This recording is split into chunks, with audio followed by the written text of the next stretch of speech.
Disclaimer: the information and education material contained herein is meant to promote the general understanding and dialogue of GANs processing.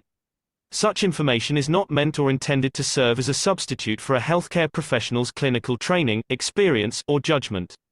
For patients and individuals, such information is not to be a substitute for professional medical, therapeutic, or healthcare advice or counseling.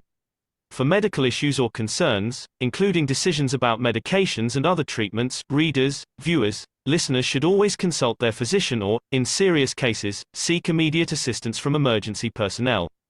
Prescription information, procedures, and use of medical devices information should be undertaken only by properly trained and certified medical personnel.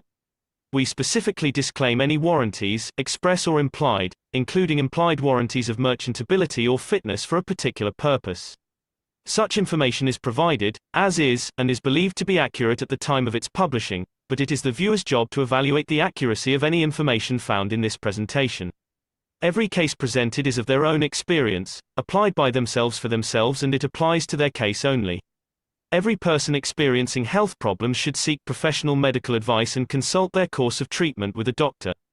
The processes of plasma balancing described herein are a natural process which supports the body but does not replace medical advice or therapies one is already subject to.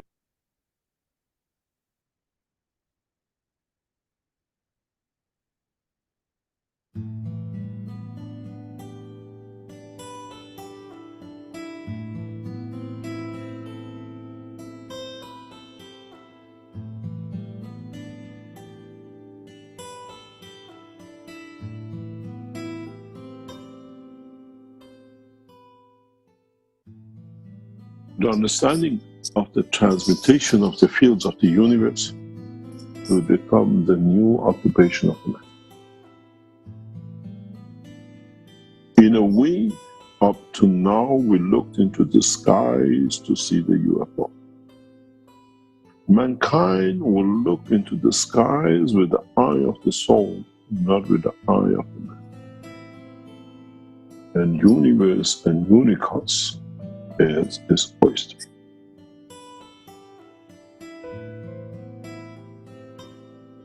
You've got to understand that with a new understanding of the fields of the universe in motion, what we call energy, fields of the universe in the uniformity of the motion we call plasma, now has to be understood. Now has to be integrated into the structure of what we call life of the man in the space. We need to bring this change in, as now mankind has matured enough in numbers to be able to bring that burden of the change for the rest. You'll be amazed in the next few weeks and months how the drug traffickers will dump and try to make the dogs and the cats addict because they can't reach their bosses. And you do the same with your cat and dog, but just buy them ahead and put them on the line the hours that is transmuted. And we have set our system that there is no hacking. Now you have to understand how to bring the two fields of your soul, of physicality, you will call the spirit, and the soul of the man, to work together. That does not need the brain cell, but it works without it, the way you shall do when you become a passenger of the universe, as your brain in its amino acid cannot exist. We don't have a brain between the earth and the sun. It's got to be part of the knowledge of man in the space that sooner or later mankind will come to understand that the totality of the knowledge shared belongs not only to man. It is the right of every citizen of this planet. And it's the right of all of us to have access to it. We don't make a game of it, we make a life of it. Keshe Foundation is set to bring that change to technology, and we will have many enemies. Those who want us not to be there, and how they can bring that condition for them not to be. Try to understand what the emotion is. Try to understand how you create that emotion. Try to understand in what condition of physicality you create the strength with the interaction of the field of souls that gives you that emotion. And then go to your soul and create the same field of strength and interaction with the soul of physicality creates the same emotion. Then if you become mature to this, then it doesn't matter if the soul is the protector of the physicality or the physicality is protector of the soul. They work in a synchronized manner because they are both aware of everything. When you work in that strength, all the other souls and physicalities work on the same strength, then man shall not lie, man shall not cheat, man shall not kill, because I'm hungry, I need fields, and I'm given fields. It's got to be understood by majority of the people. And gradually, but all from the point of the first education, what it means to live with the soul, and what it means the existence of the spirit or the dimension of physicality. Our children will be educated to the knowledge of the universe from birth, the way they inherited the X chromosome and became paralyzed and become all the diseases they caught. It's just the energy and emotion which has brought that change. So the same shall be when the man understands this as a childhood, within the father's and mother's energy fields that has no X chromosome or Y. When the children of the man are created from the fields of the soul of the man, man shall bring no imperfect child to this world. That time has come. And that time is amongst us. And it's the time for us to bring it. In a coming time, in a very, very short time, as we are working in the background and development of technologies, as our team have to understand it, there will be no room for vaccination. We transfer the energy of what we call the virus, which your body of dimension of physicality could be a virus on this planet, but on another planet or position in the universe is your food, to understand the transmutation from position to position. So you do come to the point that if you want to have a measles protection, you put your child this channel, this time allows this to be received as an energy. There'll be no ADHD, there will be no autism because of the mixture of the viruses and the injections of fake ways they do deliberately to them. Now, gradually, your eyes opening up, the capability and the possibilities which is now is open to mankind. You go on channel 24 and you can have as much apple as you like, but you won't pull an apple, you won't kill an apple. You want to have a lamb, you go on channel 26, you get to taste the food and everything of it, and you don't need to slaughter an animal. Now you understand how extensive this will touch you and how satellites are needed, because the electronic satellites have a limitation of physicality. We need the soul satellite, which is of the same and transmute the same and is there to give and to exist. I made man in the image of myself. Is our creator ADHD, or is he a drug addict? and so should be the man. Now the man has the mind. And this is the cornerstones of the teaching. This is the cornerstones of understanding the embodiment of the cosmic rays, the soul, the ganses, and everything else which goes with it. What will be the next step for you to understand the strength of the cosmic rays? Which one you need, which one you don't need. How do you attract it to yourself, and how you reject some because you don't need it, even though they're on target. Very soon, once we start these systems to go public for you to tap into, you will tell us how you feel. You will tell us, today I didn't eat, not interested.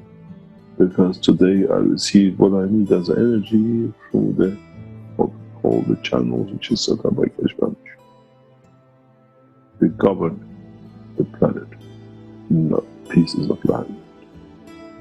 We govern through the soul and technology and knowledge, not by the gun policy and whatever sits with it. We need your support to be able to bring that change scientifically, correctly, and with the process and understanding of the whole lot, that we do not bring the change by wars, we bring change by love and creation of new country. I hope you understand what's on the table today and what is the part of the teaching. The main topic and the main objective of today is you do not need intermediaries.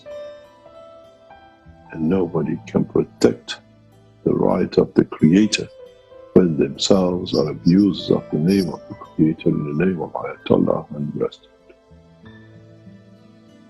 I hope you understood the teaching of today. It has come to an end, and you understand scientifically why to the abuse of the man by the religion.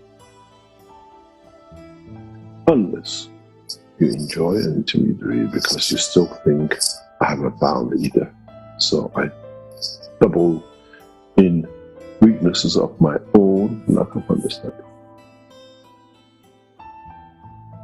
Look to understand, try to find out the knowledge, and at the same time try to be precise, that you don't need another intermediary.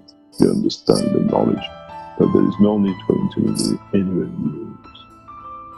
Always said, my message hasn't changed. It's for you to understand and mature to. When I said to the professors at Jeddah University in early 2012-13, when they wanted to send a student to the KF SSI, in which direction do you get your student to pray and bend when it's traveling the span of the universe and the earth is rotating and they're upside down and they're in different part of the universe which rotates itself? Where do you find your God to pray to, unless your God is within you? Understanding the conduct. The message has not changed. And the technology and the knowledge has not changed. We just explain more of it that you understand it more freely.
Hello, everyone, and welcome. Welcome to the 523rd Knowledge Seekers Workshop here on Thursday, February 1st, 2024.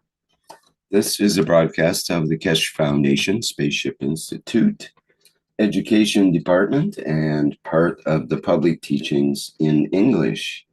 My name's Rick Crammond, and I will be host today once again in this weekly series of workshops running continuously for some 10 years.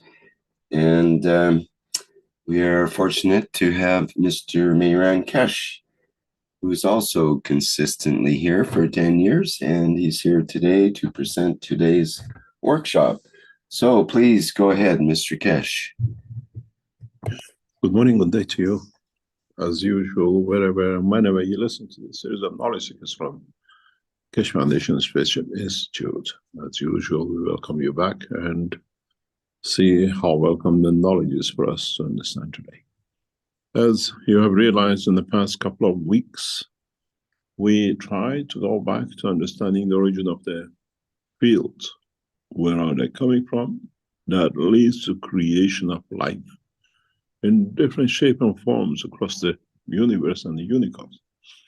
But as man, we are more concerned about ourselves, our life on this planet, how we can transmute, how we can transfer, how we can get energies from the environment without destroying or ending a life.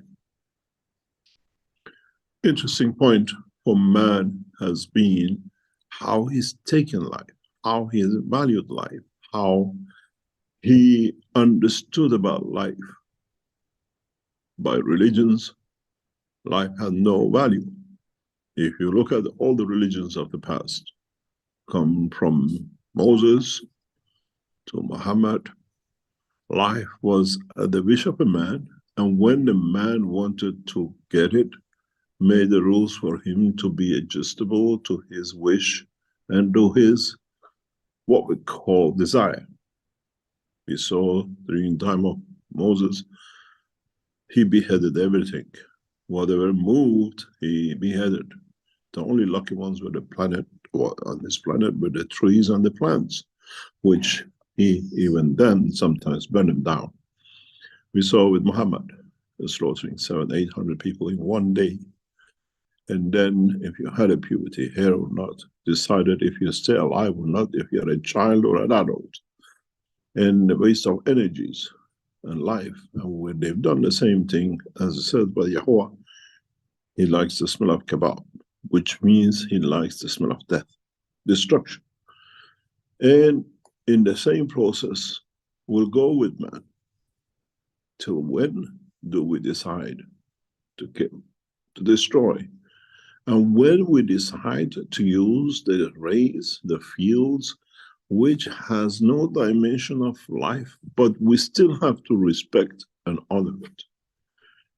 As I said before, when we started a system last week that will revolutionize the whole structure of the space technology and transmutation, I prayed for it.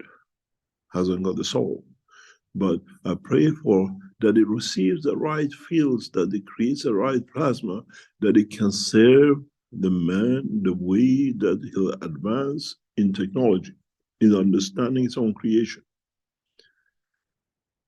We are responsible for it. As we have seen in the past tests of past 2 months, 3 months, in the laboratories of the Keshe Foundation, when we create our life, when we create our plasma, when we create collection of the fields, it's permanent. We switched off the motors, we switched off the fields, we took everything out, but the system, because the life was created by it, is still there. We see its interaction with other systems, which confirms its existence. So in the knowledge of the man, today, we are at the stage that we can create souls. We can create systems which they decide by themselves how much they give, how much they take, without a dimension of physicality. We have data. We observe their existence through the fields of interaction. And this is where we have to realize we have reached a point in the knowledge of the man that we have to understand the operation of the fields of the universe. What do we attract? When we make these systems, are we taking energy from another being? Have we created a monster of the technology, which up to now man was getting an apple, an animal, but this system does not take energy from another life. And then we mature into understanding of the next dimension and position. At this moment of time, when we switch off our systems, when we go on a standstill, we see the creation of life, the soul, the creation of dimensional energy fields, which now we have to understand how to interact with as a field, not as a system. In a way, our system is what we create the womb, and the energies of the system and the universe and whatever creates that soul inside it, the life. And now, when we switch our systems off, it's like giving birth to a soul, giving a birth what we call energy pack, a plasma, a soul. And now we have to understand how to interact with this. This is one of the biggest challenges of the Keshe Foundation knowledge seekers in laboratories. To understand is there. I have to deal with it. I have to see how it reacts. I have to understand what makes it happy, what makes it give more, what it takes from me. And this is the situation now in the Keshe Foundation we're analyzing. We have set up elaborate observation posts, as I call it, and systems and electrodes and everything else to watch his behavior, to see how it interacts, because it's important for knowledge seekers to carry this knowledge. You come across a plasma, has no dimension. You feel it. You feel the dimension of it. When our knowledge seekers, when our experts put their hands in the plasma, they feel it. Their hair rises. They feel the emotion of the fields. So it's a reality. It's not just something, it's not there. And then we have to understand how we touch it, how we give it, how we take from it. And this is what I call the sandbag. The sandbox for you to test. And we create these dimensions, that this is a new knowledge, this is a new technology, this is what man will face in space. We are bringing mankind to the point to be in a position to deal with the reality of a space, not just getting on a spaceship or an aircraft or transmutation. As it was said at the time in Sharif Tehran University, we achieved left. What's next? Now we have created that soul. We have created that environment of the fields in the system. What's next? How do we interact with it? How do we, in a way, live with it? Can we use it as a station to feed us, as an intermediary between us and the space and the dimensional existence, that it become a source that we don't kill anymore? It becomes in a way like your supermarket, but this supermarket has access to all the energies of the universe, and in a way has chewed it up to be alive, to exist in the dimension of man, in the time of man, which means we tap into it. How do we need? What do we need? I need the energy of what you call vitamin C. This is a field dimension. An emotion of me in my brain, in what we call the emotion of desire, can trigger for that system to feed me.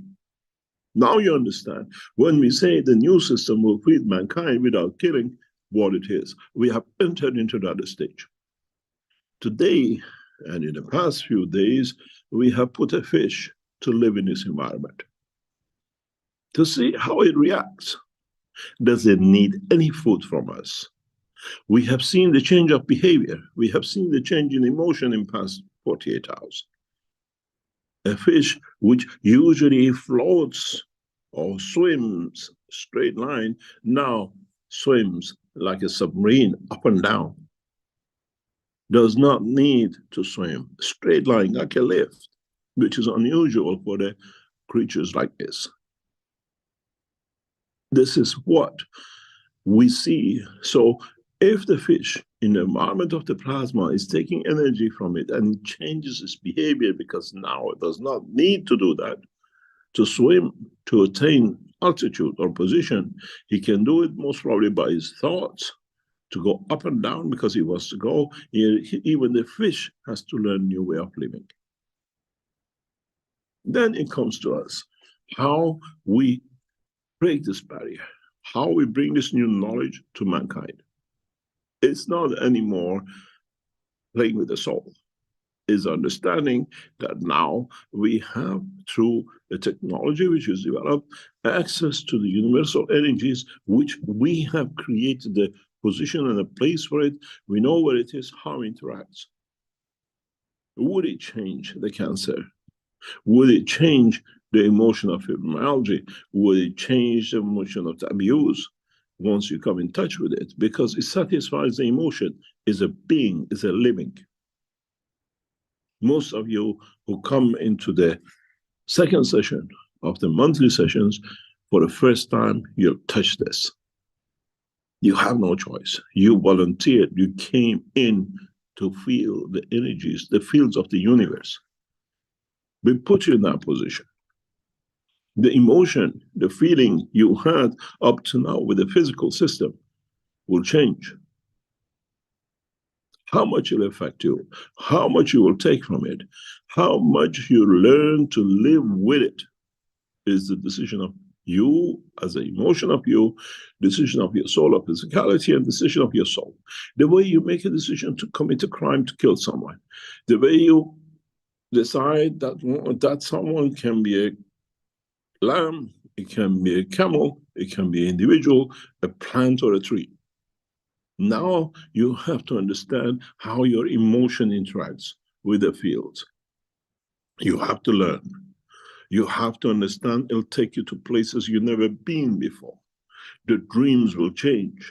The understanding will change, because up to now you were in that low matter state. Now you move up. And then don't think I've gone crazy. Understand that you have understand more. You have a different understanding of creation. This brings me back to memory, a guy called Hot Chocolate. If you go back in the memory of the what I call musics, and I spoke with him about him before. He was the first black gay guy who became famous in the 1970s. He wrote his life story, very simple. He came from Caribbean's hardworking mother, living in a house, two up to down, and in an area which was for the blacks. He wanted to become a plumber, an electrician, and maybe a cook. The mother rented the extra room in the house where he lived and brought him to his room. And now the extra room paid for him to go to a private education. Now, going to a private education, coming across a higher knowledge, he wanted to become a doctor and a scientist. The man was the same, giving different environment, expectation, understanding, and comprehension of the what I call environment brought him to another dimension. This is what's going to happen to a lot of you in the coming months. Up to now, you're used to the physical dimension. You came into the reactors and you felt you went somewhere. From this month on, those of you who become part of this, you will experience new emotions, new understanding, which to a lot of others will be gone crazy, but they don't understand that now, because of the development in technology, you have access to a bigger knowledge. The only thing, many of you, I know knowledge seekers, your families has told you you're crazy, put you in a mental institute. How many of the knowledge seekers were put in the mental institute for weeks and months and they found out there's nothing wrong with the guy? The guy talks about science and they let him go. We have at least 10, 20 knowledge seekers like this around us, we know. Now, when they tell you this, says you put a headphone on and you join. And if you dream the same as I dream, if you live the same I live, now you understand you are crazy, not me. You don't understand the new knowledge. You have to experiment the new knowledge. Without going through it is what I saw sitting by the fence and trying to wrestle with the bear, because this bear is big, has potential of changing you, because you understand you can handle it. You can fight the bear, which is the energy of the universe. Now you understand where and how the new technology will bring you. We are not talking that we put a stick on the ground and the rivers opens and millions cross through it. That's a good dream. Now it's you, and the ocean is the universe. How do you navigate? And how many people you can take with you to see what you see? Then you can talk. Otherwise, the lonely place of the souls of the universe is a lonely place. It's when you share the emotion. Then you have to learn all this to come. We have made a structure. We have made the tools. We have made the systems for you to go through that transition. And this transition is for you to understand. Up to now, you shook hand with a man, you saw the man. In a space, you come across energy fields. You come across vast amount of energy fields that your eyes cannot see even the dimension, but they're gentle. Doesn't matter how small you are, they interact with you. Or your dimension of field energy will be a giant to another one in front of you. Your behavior has to be the same. Just to be a tool, just to be, I take what I need, I give what you need from me. And this exercise, this understanding of fields without dimension has started in the structure of the experimental section of the Keshe Foundation, and many of you who join us on the third week of this month will go through this. You have the freedom, is your right. You have chosen to become the passengers of universe. You came in to be ready for transmutation. You were expecting to get my body somewhere, see how you use the energy within you, which you call it the soul, we call it the central energy, to another position in time.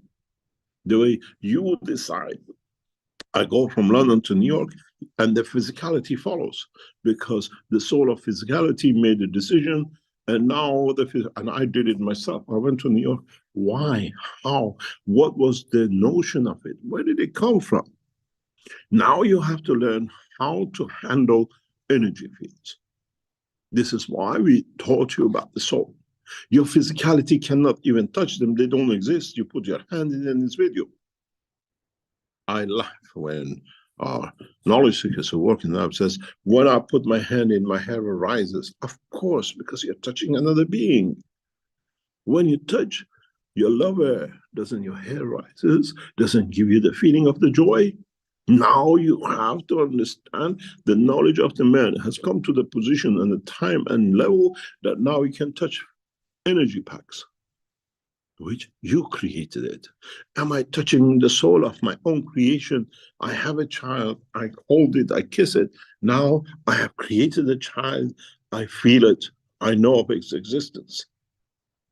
Just because the mother gave birth to it and is separated from the machine which created it, doesn't mean it's dead. It's there, it exists. We watch it.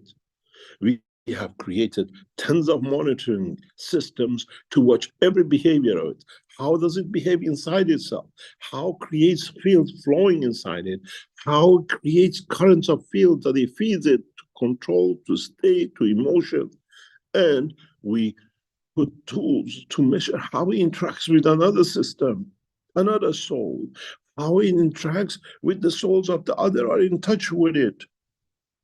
The extent of the systems and the technology we have put together in the Keshe Foundation is so extensive that we can even measure the emotion of single one of you who come into the system in respect to the soul, in the central energy we created. It's for you to understand this. One of the knowledge seekers says, as long as Mr. Keshe speaks about the soul, I'm not interested. It means you confirm you're dead. You don't even understand your creation.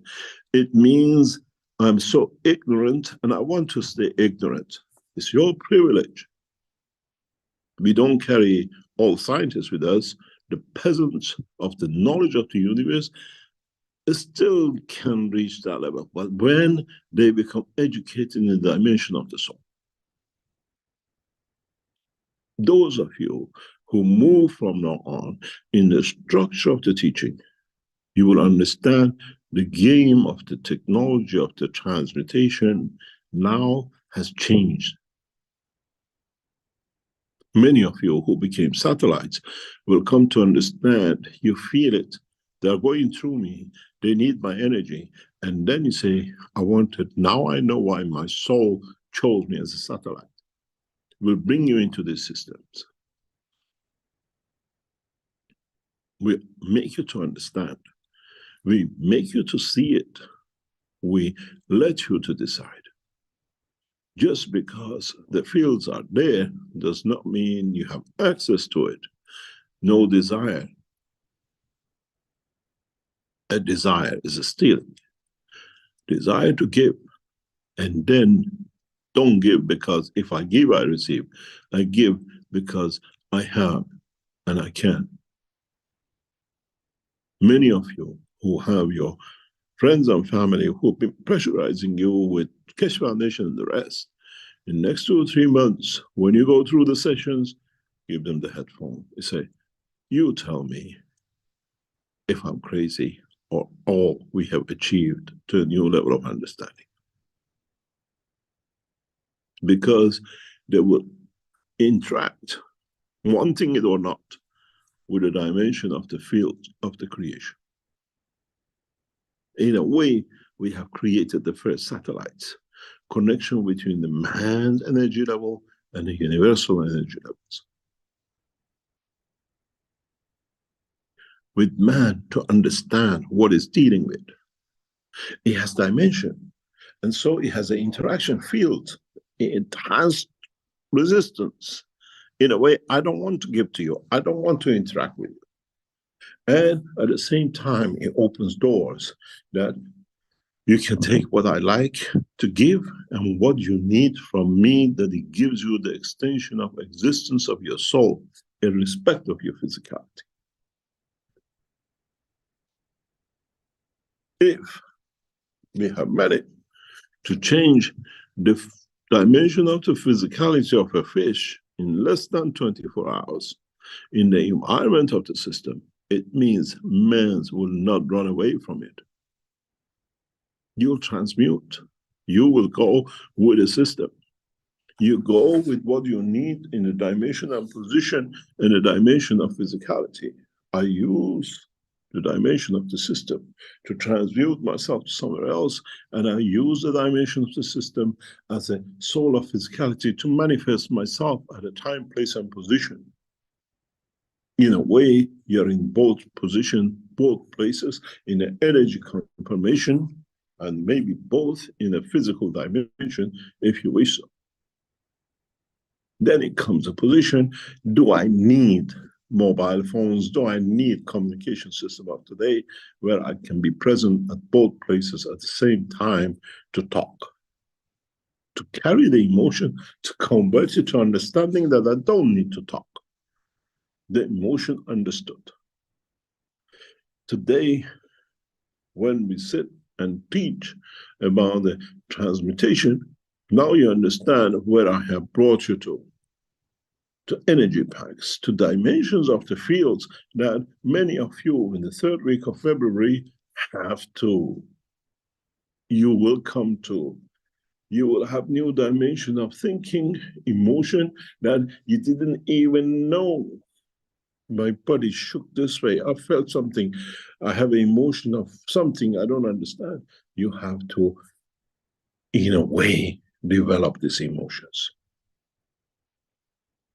And then you see how, so simply, I have made you passengers of universe, where you go through the dimension of transmutation, through expansion, through interaction of your soul with a bigger entity.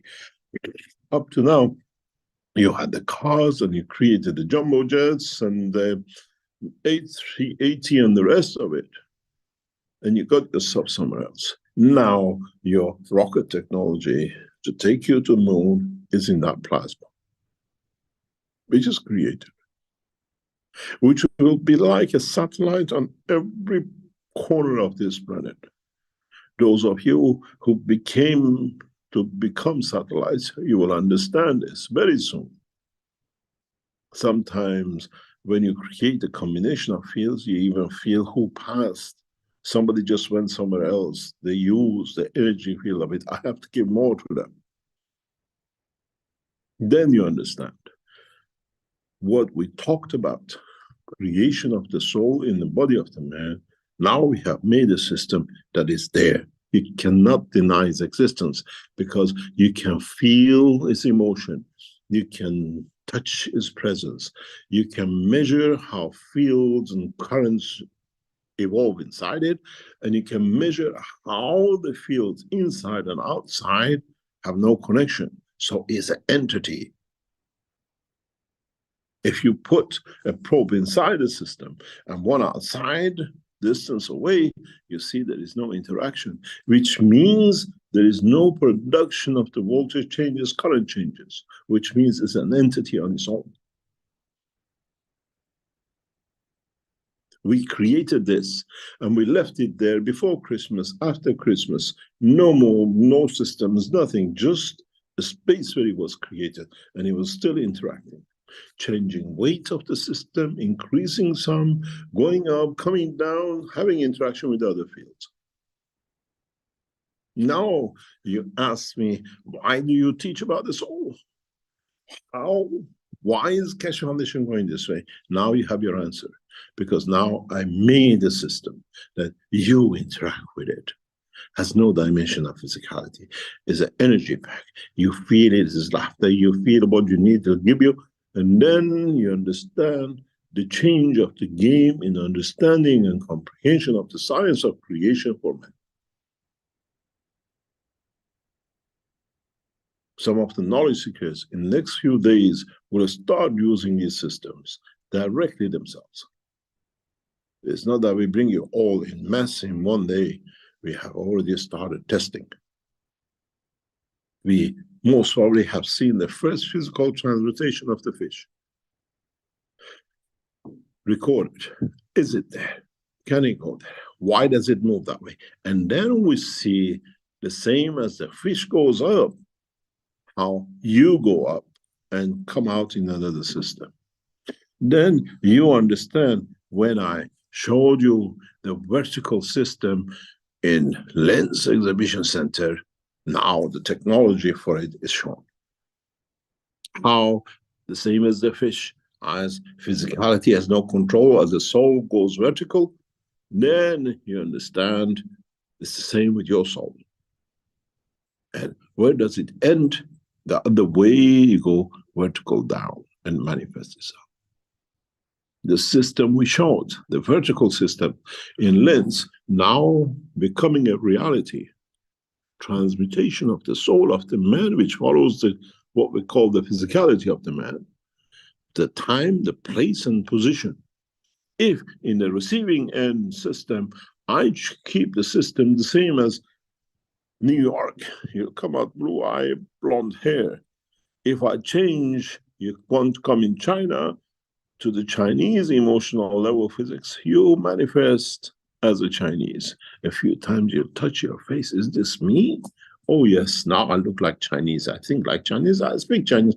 But in my head, I still think English. It's like when you travel, you go somewhere else, you speak two languages. In your brain, you still think in Indian, but your mouth comes in English because you're in the English-speaking area. But up to now, you couldn't change your feature. You still stand and say, good morning, how are you today? But the guy can see you speak an Indian accent and you have an Indian feature. But when this time, as an Englishman appear in India, you speak the accent, the behavior, and understanding. And you do it. And we have created those systems for you. You come to understand transmutation will be in the totality of essence of the fields, not just a few bits, just to show it can be done. This is where the fields of the creation comes in. This is where last week I started to explain to you about the origin of the fields. If you become pure enough, if you become understand the essence of the life in the universe and find out the strength, in a way, detachment of the totality through the system, which is its lens, you can find your way to your creator. There's not going to be another system because it's created by the fields of the universe. We have created a system that uses the energy level at the level of the creator. We don't put in it calcium and potassium and whatever to make man. It decides itself how the man will be at the point of manifestation. It'll be interesting to see how many of you in the coming sessions of the Keshe Foundation, how you feel, what new emotions you'll talk about that you never had before. And you try to explain it because we haven't made words in the dimension of the man for these new emotions. It's not anymore emotion of love. It's not emotion of crying. It's not emotion of pain. You feel the emotion of transmutation. You feel the emotion of arrival. You say, I feel I arrived, because this feeling from now on is the emotion of arrival. There's nobody in there who says, ladies and gentlemen, welcome to New York. We just landed in JF Kennedy. It's your soul. You feel. Now we have to create new vocabulary in the language of physical man for him to understand this is the emotion of detachment, this is the emotion of unmoving, it's the emotion of departure, it's the emotion of whatever. This new language, new word in the dimension of the soul, you have to find it in the dimension of physicality. How many of you will go to the point and the fear of not knowing what is bring you back? We see this in all the systems. When we put you on the system, 50, 100 of you every time we done the test, or even when 300 of you, we see how in the first 10, 15 minutes you jump, because your soul cannot, your energy inside you cannot accept that my physicality is not here. We see you going physicality, you go soul, physicality, you go soul, and they're so tiny, tiny next to each other. And then when you gradually, all of you, the energy expands beyond you, we see the graph expanding and opening and opening and opening. And gradually we see all your souls interacting with each other, and we get a mishmash of figures and shapes. And then you understand. Then you know how detailed work we have done, we have put in for you as knowledge seekers to understand, to be able to be part of, and to be part of understanding of yourselves. When we show you the graphs and the shapes and the whatever, it's very easy because now we understand it. And you have to understand it in the dimension of your own fields, your own energy, your own understanding. And then you come to understand more. How much more I need to understand about myself. And in a very simple way, you can see, you come to understand yourself and how things take shape, and how when all of you start moving, gradually you open up. And in that opening up, you start behaving different. If you remember, we showed you these. When you look at these figures, when you can see these shapes, these are the oscilloscopes in our system. You see how you change between the yellow and the green. Green is your soul, yellow is your physicality. And at the beginning, you go through this emotion. You go through these systems. And then you see in the second one next to it, how you open up. Does it open up in a horizontal section, or does it open up in a vertical side of your brain? We monitor both sides. And then in the later on the stages, we see how you change. So it's not a talk. We observe you. And the very first ones you go through is amazing, because you have no understanding of how your field changes,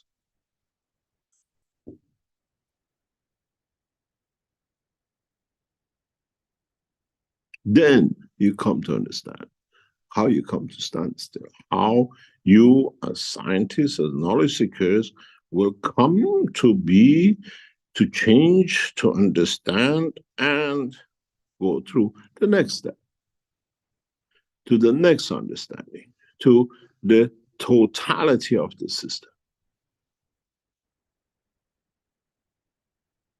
One day, we explain to you in details how your souls have interacted, how your souls show, and what they show, and how they show, and in what dimension of physicality we see.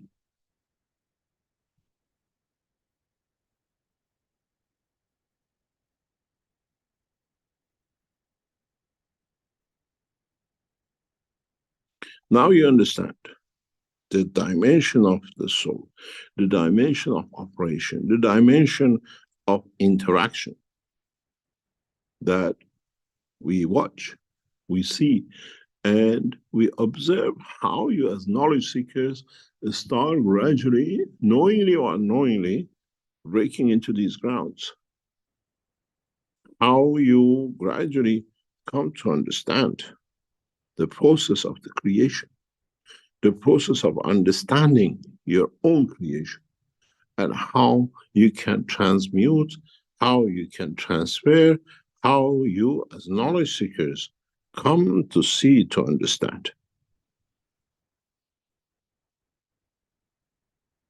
So when we speak about satellites, now you see the satellites.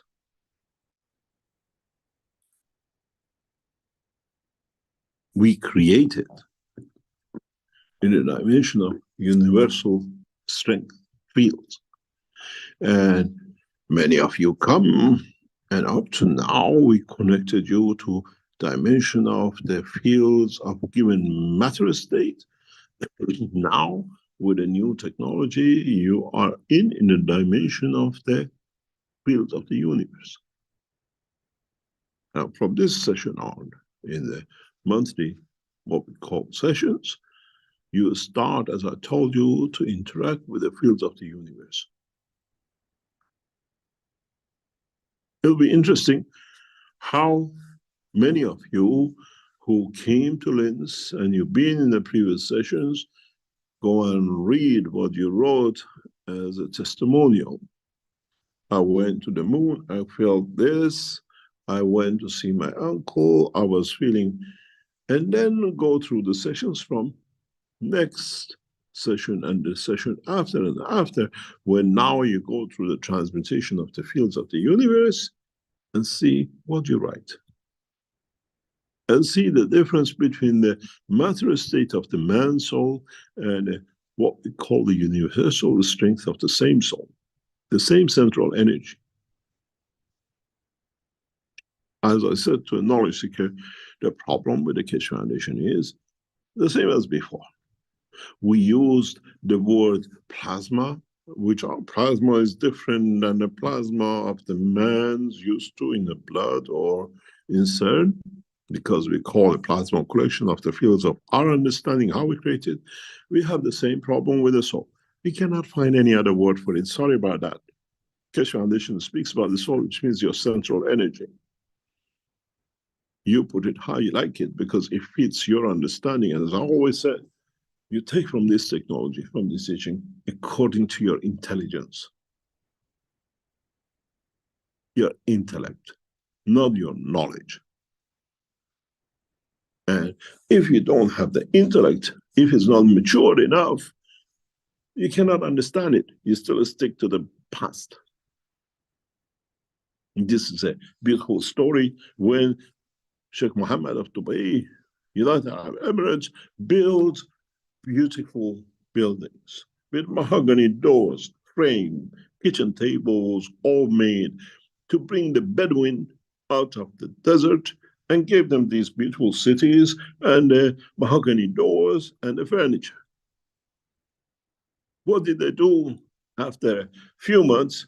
They took the door off, they took the frame off, broke the woods, made fire in the middle of the room because this is what they did. That was their intelligence. The wood on the door was for decoration and beauty. Because you don't have the intelligence, you made a fire in the middle of the room and instead barbecued your meat on it. There is no intelligence to understand what the guy was trying to bring you up. The mentality is not there to understand. They're still used to, say, living in a tent and burning fire in the middle of the tent. They didn't understand the house has a cooling system and a kitchen they can cook in. The intelligence is not there, even is given the most advanced living. It's the same with many knowledge seekers. I don't follow the Keshe Foundation because you haven't understood. It means your intelligence is not there. You haven't matured. So you grab the wood, the door, and you burn it on the floor because it's not there.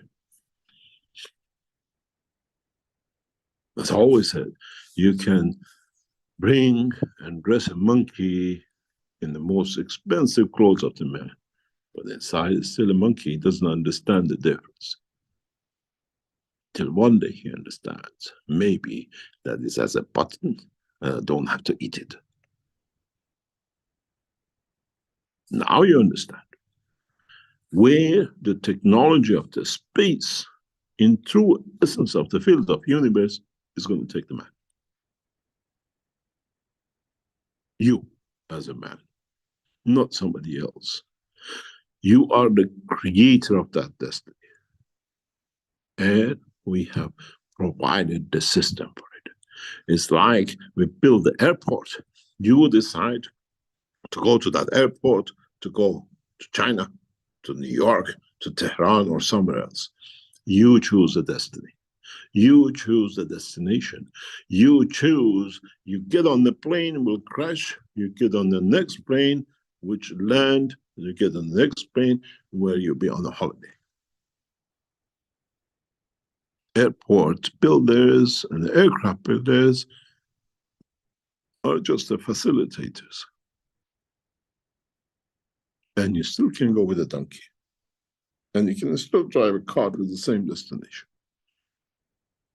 It's choice of the method, maturity in it, and being able to do.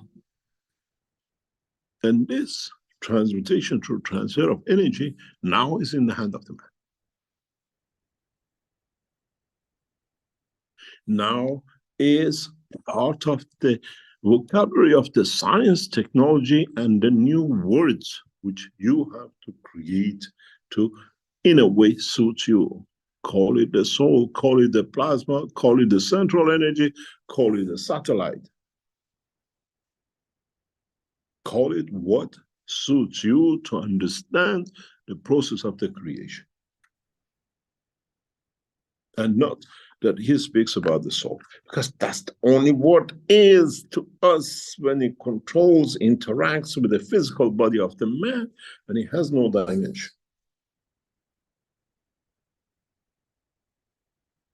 The problem with man is that the soul has to be so big that he's something bigger than him. He hasn't realized that tinyness of it, that small amount of it in the center of brain of the man is bigger than it is. Try it and see how it works. We have a beautiful saying for us. We say, it means don't look at that tiny pepper. Put it in your mouth, crack it, and see how hot it is. Then you understand the size, the shape of the brain of the man's central field. You haven't even understood, because you always looked at the physicality of being big, but you never understood that little thing controls you. It's like when you go, as I said many times, to government buildings. They used to build it as big as it was. When people went into it, they already the size of the building put the fear in them and the control. Because they're used to little huts. and little doors, and one room with 6 people sleeping in it. All this big building must be very powerful. And the size of the governmental building controlled the nation. Now, when the nation got fed up with it, they burned them down, they became to the floor, they still had their little hut, and there was nothing left after this building, and we called it revolution, the French and the rest of it. Now man has to deal with that burning of the past dogmas of the big. Now you have to understand it's inside you, is that heart which all the love exists in, and it's called your soul, your energy center. And how you deal with it, and how hot it is that you never cracked it to understand it because you never had an understanding of it. When we talk about the fields of the creation, the essence, the origin, because now you understand what it means from last week to this week.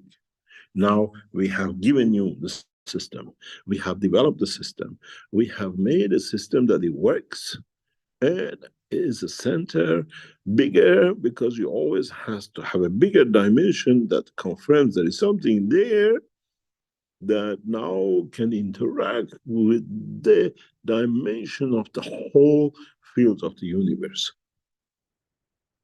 Now it's your decision, it's your understanding, it's your devotion, is in your essence of life that you have to decide. I want to go to become physical in another position, or I go to the essence of the lowest fields level, common denominator, I call the fields of the creation, the creator. Now you understand. In a way, if I understood what I said about new technology when it's come, in a single old Persian game of chess, you've been checkmated.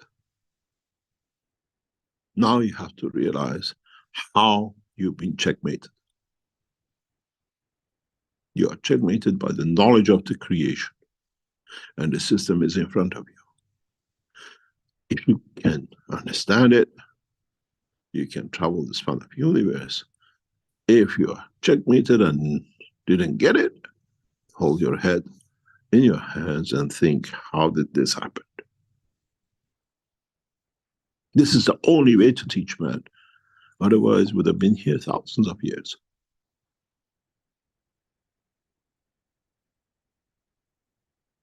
Short, sharp delivery. And now you're there. I cannot change it. I have created it, and it's done by another man. I have just given the knowledge. That is not magic. It's a knowledge shared with another beautiful soul. And it becomes creation by the other souls around it. And now you understand. You wanted to get access to the universal fields. We have made a system for you to do so. You wanted to understand how to transmute. You can explain it.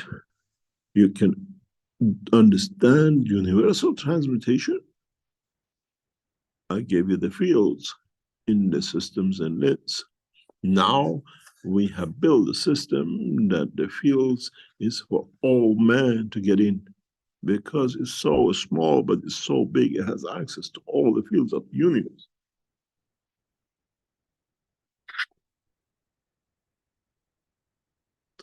Now you understand where the teaching goes and why we thought to you about the soul or your central energy. And now we understand why in past few weeks we spoke about the origin of the magnetic fields, because you are part of that origin. You look at your children and say, oh, this is what I made. How many times without you knowing, your soul has made, allowed another life to be created and sustained by feeding it. Because you're busy with physicality and you're one child, the soul has been busy feeding the whole universe, because it has the power to be the satellite, to be a system that it can convert, a transformer of the fields of the universe. Now you understand. how now that the systems are operating, man in one leap, in one sweep, has reached the knowledge of the creation and the creator. When our knowledge seekers tell me, when I put my hand in the field, my hand rises, my hair on my hand, and I feel it. Don't you get that feeling when you touch a being, your lover, your child? When the devotion of the love is so strong that every time you hold your lover, you get that tinkling feeling inside you every time you look at it with your child or your wife, your father, your mother. Now you have to learn that entity has no dimension. And I'm privileged enough to be able to touch, to feel it, and confirm its existence through my own emotion. Your knowledge seekers, you're in for a big shock. The knowledge and the technology of the universe has landed upon you. And how you interact with it is your choice. We have just opened a door to universal community, to universal energies, to universal fields that you cannot touch it anymore. You cannot create war because of it. You cannot possess it. And it's there to give unconditionally, as is the source, and is connected to the source itself of the creator. Has no dimension. And now you don't need to have a fear of it because it's part of you. Your soul is interacting with it. Your soul sits with it. And gradually, as I said, in this monthly sessions we put, you start feeling it. Write about new emotions. Give it a name that you understand in the physical dimension, and try commonly between all of you, find an explanation for it and how you define it. What happened when you are half in physicality and half in the dimension of transmutation? Where does the sound of the birth comes on the other side? All of you, without fail, when you transmute and arrive in another position, will make that noise. It's like the child born. I've spoken about this before. The first cry, the first sigh does not need to be in the voice of the man. It's the arrival of the fields of your soul in interaction with its environment. Now you understand. And from this month on, all of you have access to it. We make it that way, we allow it that way, and gradually we make it available to everyone. But at the same time, not only we have to educate you, we have to educate your governors, the world leaders, and those who keep control, that they wanted to bring the food control, they wanted to control man for everything. Now we have given you a system that makes you a rebel. Nobody can control you except you. And as you live with the ethos of Mitra, you never do wrong. Your soul lives that dimension. And now you understand. A new dimension, a new measure, a new system in the life of the man. In a way, you're happy when you discover the cars and the wheels and then the jets and then the rockets. Now you have a system which transfers, takes you as a dimension of field, energy or physicality anywhere in the universe. Then you understand. When I tell you there shall be no what we call political, religious prisoners, because your wish, your understanding, according to the strength of your soul, will take you somewhere which your soul interact with and live with, and is in balance. And there are no prisons in the world of the creation, except in the man dimension with the bricks and mortar. This gives man freedom beyond imagination. But man has to learn the rules of the game and gradually move in that dimension. It'll be interesting how you knowledge seekers will react in the coming time. Excuse me, I have to accept this call.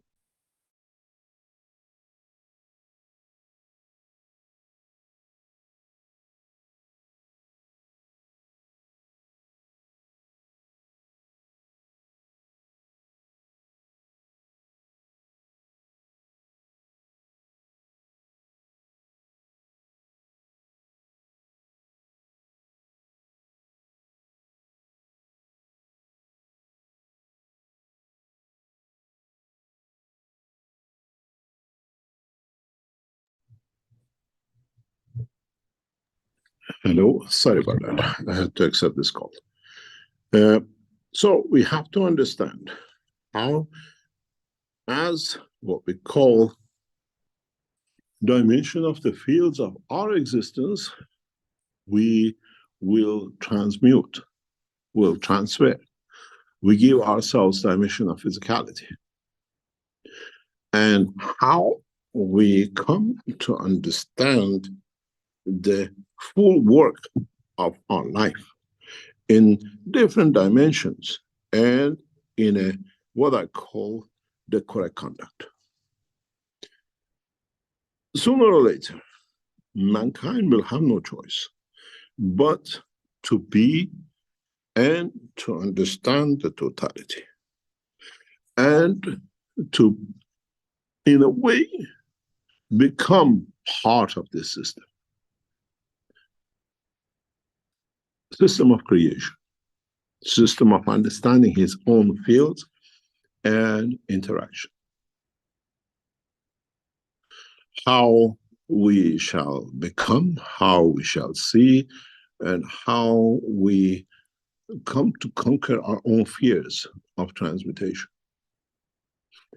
At the end of the coming sessions, on the monthly sessions, we open a chat for those of you there to start creating new vocabulary for your emotions. And how these vocabularies become the dimension that you all understand each other. And in a way that you can even create vocabulary of souls with no words that you all understand. This is how the new communication systems will work. Building these systems that creates the dimension of the soul will become the responsibility and become part of the work of the Universal Council. That these systems are correctly conducted, used, and in a way facilitates for man, not only for his own transmutation, but allowing the control and the dimension of the interaction with the universal community. In a way, the amino acid which created the physicality of the man and he made the fingerprint of his soul will be the same with others. Your soul will carry that fingerprint of amino acid, which shows you are your soul, your dimensional plasma of you was put together on what we call the earth environment. That's where you come from. And another dimension of what you are not knowledgeable to, it shows which solar system, because it has its own field strength. And another dimension shows which galaxy, which collection it comes from. And another dimension shows from which universe. Just because you don't see it, you're inside it, you cannot look at it from outside, but it gives you the knowledge, the understanding that when you see another soul, it gives you the same information. And then you have to explain the level of love in the dimension of the soul when you come across these. Not love as a partner, but love as a devotion to give to.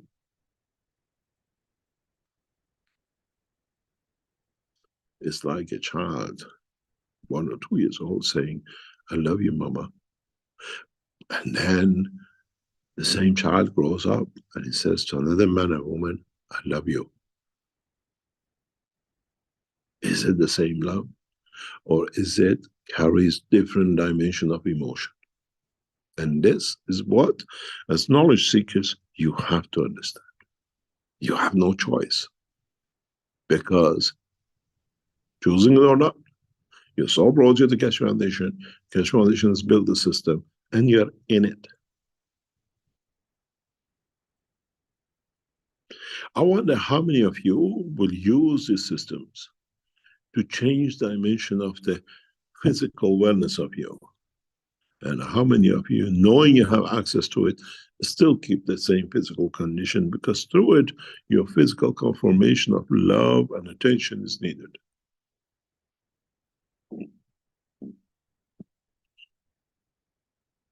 Now you understand.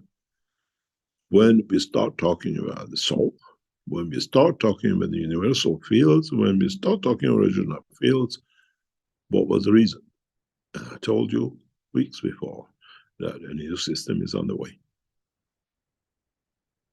That system now is operational. Now it's working. Now I see it, I hear it, I hear what people say, we're near it, and it's just confirmation, another tick in the book. So we have managed to get people to feel it. We have seen the soul of a fish to get energy from it. We have seen the material to be produced in a different way. We start feeling the energy fields inside it. And then, more and more and more. Those of you who join us this month, I would like to be a fly on the wall on your soul and see how you really feel. And some of you come and say, I didn't feel anything. Nothing happened to me. And I wonder why.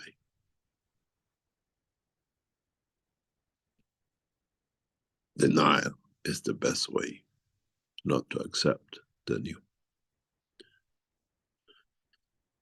I hope your knowledge seekers understand where I brought you. And these sessions will be listened by millions in the coming time, because they go through the same process of understanding, and when he came and how he came. And as I said, in Sanya in China, in the coming weeks, you might feel totally a new experience. And some of you will find out, if you reach to that level by then, that, oh, as one knowledge seeker wrote to me, waste of 1,000 euro for air ticket. We play the game of knowledge, and we build systems to confirm the knowledge. You missed on the maglabs, you missed on the plasma technology, but you don't need to know it. Do you know every system, every bits and joint and wire in your mobile phone? You're just a user. You just know where to dial, where is the button to listen to, and that's all you need. And it's got a button for a camera to record the memory of the time and the position with it.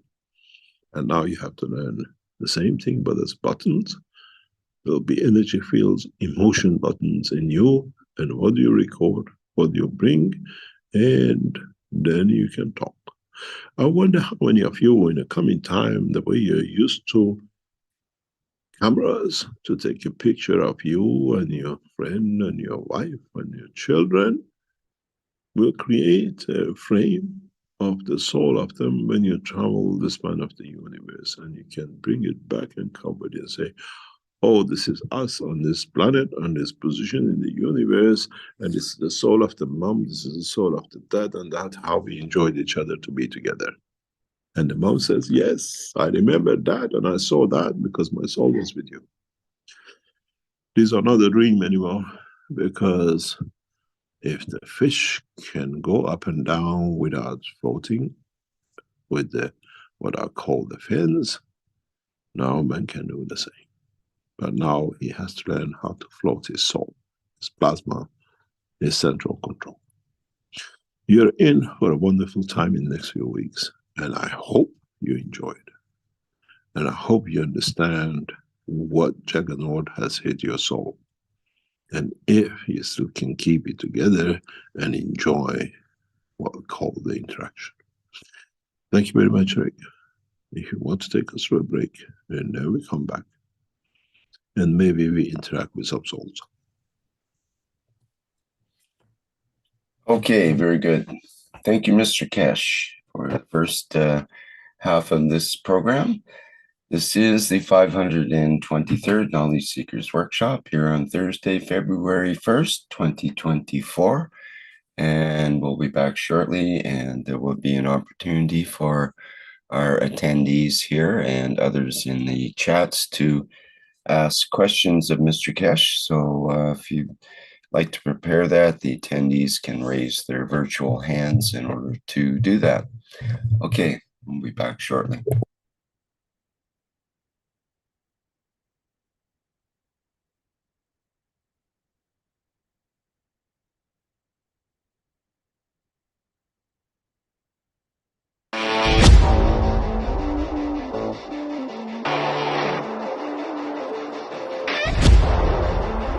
The new Vertical Enhancement Spaceship Unit.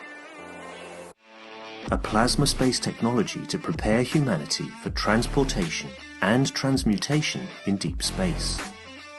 Essential processes are embedded to prevent mutations and psychosomatic conditions during deep space travel.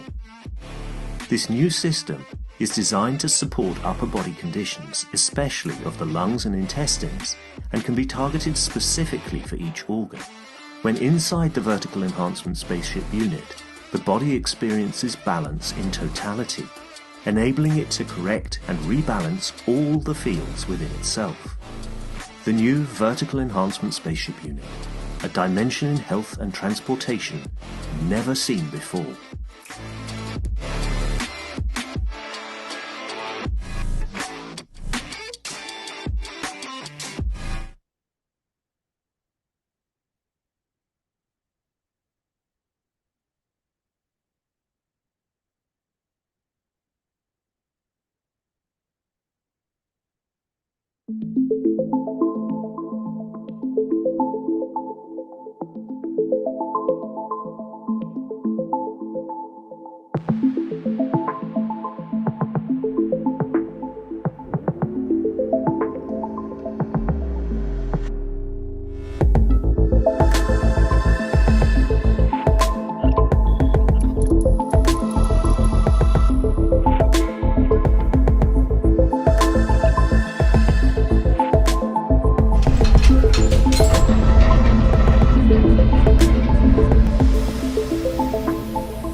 The revolutionary new Flight Enhancement Spaceship Unit is due to be launched in June 2022, and in the same year is expected to fly passengers into space, to the moon and beyond for a day or even several days at a time.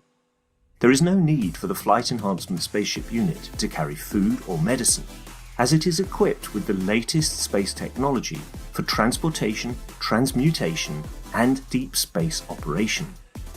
This extraordinary breakthrough technology ushers in a new era of travel without the need of fuel, food, or medicine, even during the longest excursions into deep space. Each spaceship unit has a 4-passenger capacity for long or short duration flights and has the capability to travel between cities on Earth in a matter of seconds to minutes, depending on the distance and speed. This ability to traverse massive distance in such incredibly short time is not just a breakthrough for human transport, it also completely revolutionizes the transportation of goods and cargo, and will rapidly overcome the need for one of our most polluting practices, namely marine shipping, as it finally breaks us free not only from the combustion of heavy diesel, but from the combustion of any fuel for propulsion in the future. The Flight Enhancement Spaceship Unit, a new paradigm in space travel, space medicine, and space technology.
Okay, we're back again at the second half of the 523rd Knowledge Seekers Workshop here.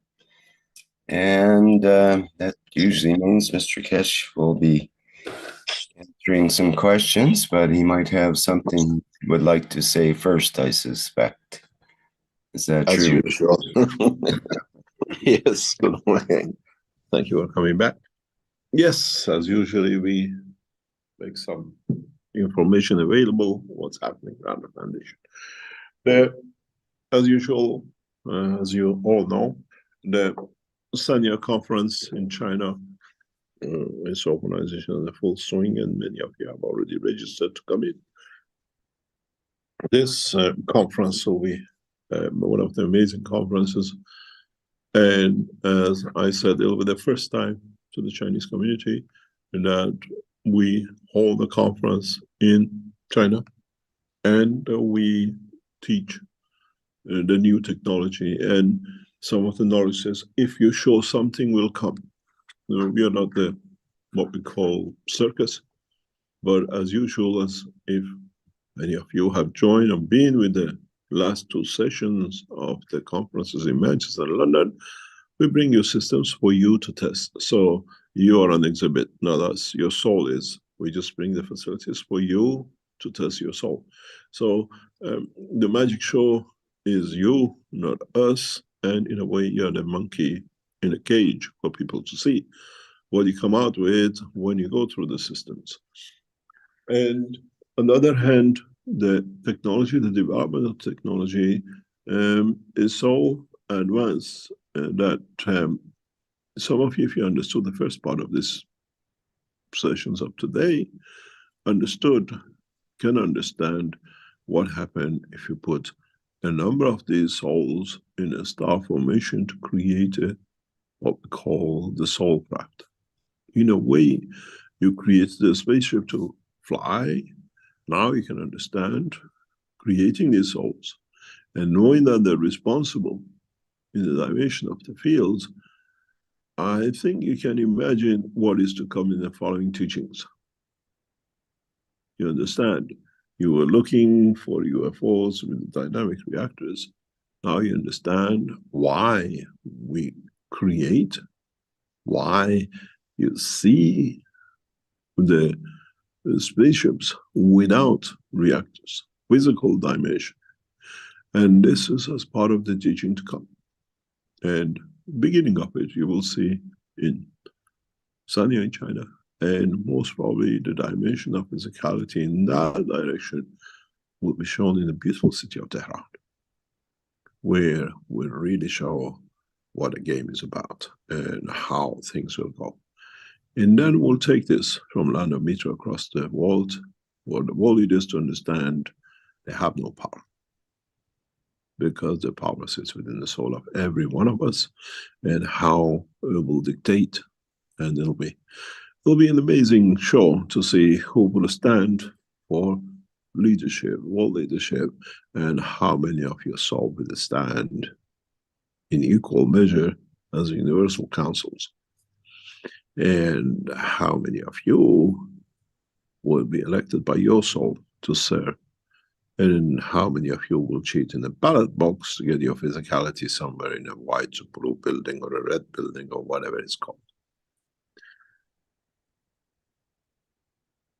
You got to understand how the whole teaching of the Keshe Foundation has changed, and how, as I said, 2023, 2024 will bring that dimension of the teaching forward. And in so many ways, you are the players of the game. We are providers of the console. It's you who paints and plays the movie on the screen of the universe, not us. We just provide this. And gradually, what we call humanity as a whole will become that way. It can be foreseen in the next few years, now that we have released this new technology in the past couple of weeks, how not only the soul of the man, but the soul of the beast and the others will, the same way, without education, university, and the access of the Keshe Foundation will tap into and receive energy from it. And through it, that shall not destroy another life.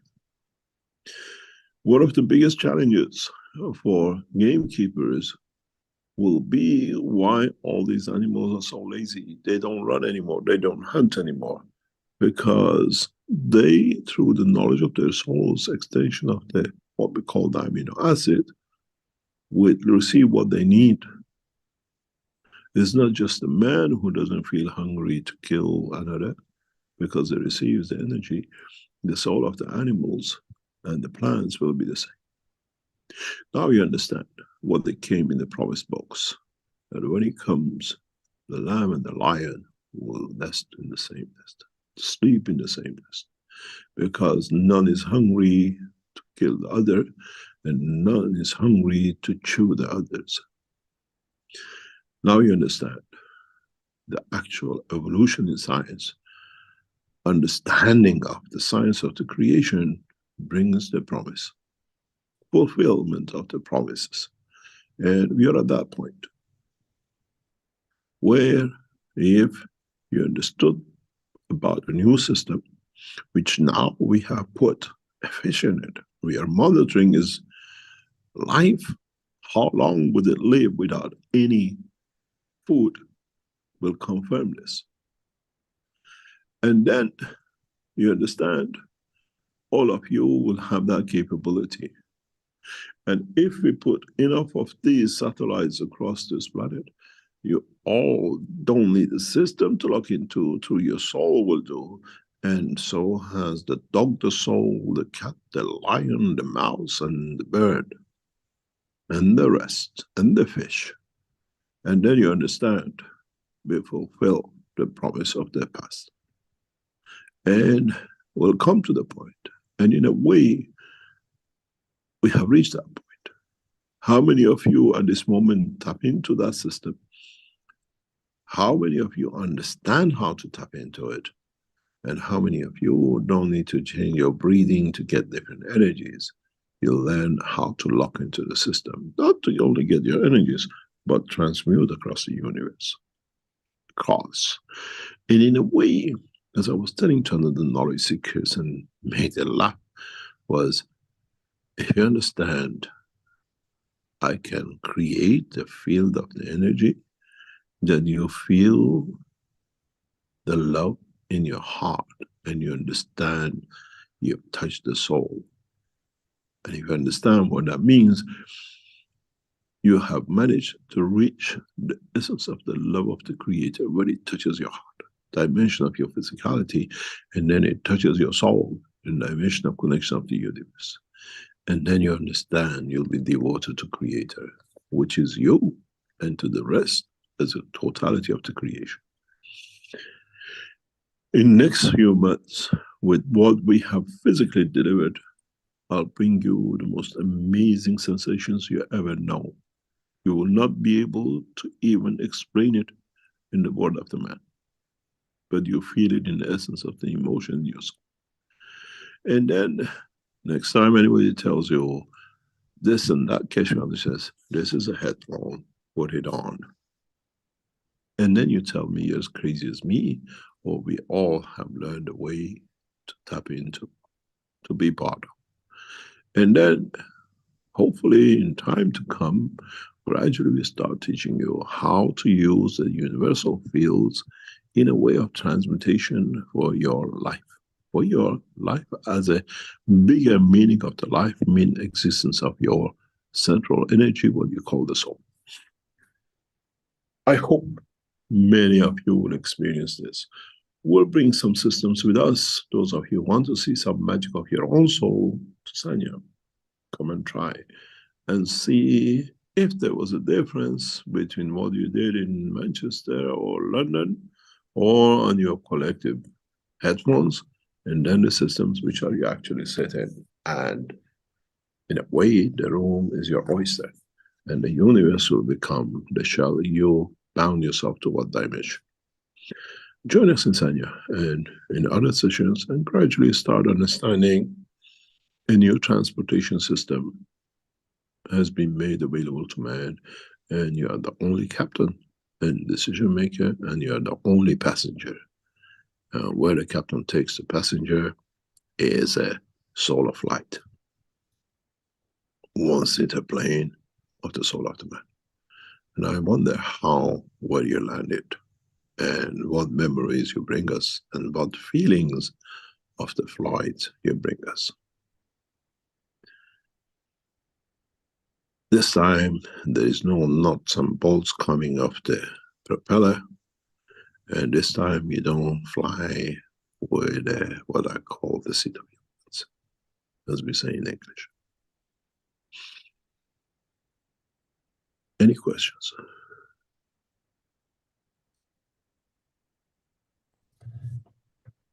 Okay, thank you, Mr. Keshe. I'll remind the attendees here that they can raise their virtual hands and then we can acknowledge you and open your microphone. Okay, we have a number of questions in the Q&A. So let's just start from the top. Question from Alexandra of the Brazilian community. Two questions. First question is, does the definition of emotion of the planet Earth match the definition of emotion of the Creator's creation? How to define and explain the word emotion in the realm of the Creator's creation? Simple question, a simple answer. Ask him.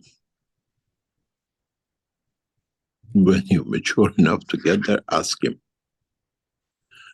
And asking is through emotion and not words, because I don't think the vocabulary of voice exists unless man thinks that's the way. Was or is the creation on this planet to his expectation? I don't think, maybe part of it, and maybe not part of it. He learned through interaction of the physicality, the emotion of the love. And not necessarily only, it's the only planet in the universe that love exists, but in different measures and different strength. And most probably one of the most strongest feelings or emotional fields that triggered him to the, what I call, love of Mitra in so many ways.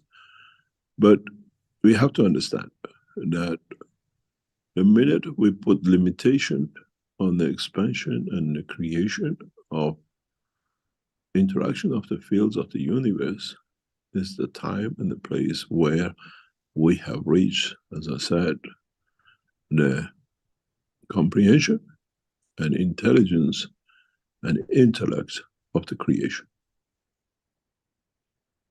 There is one day,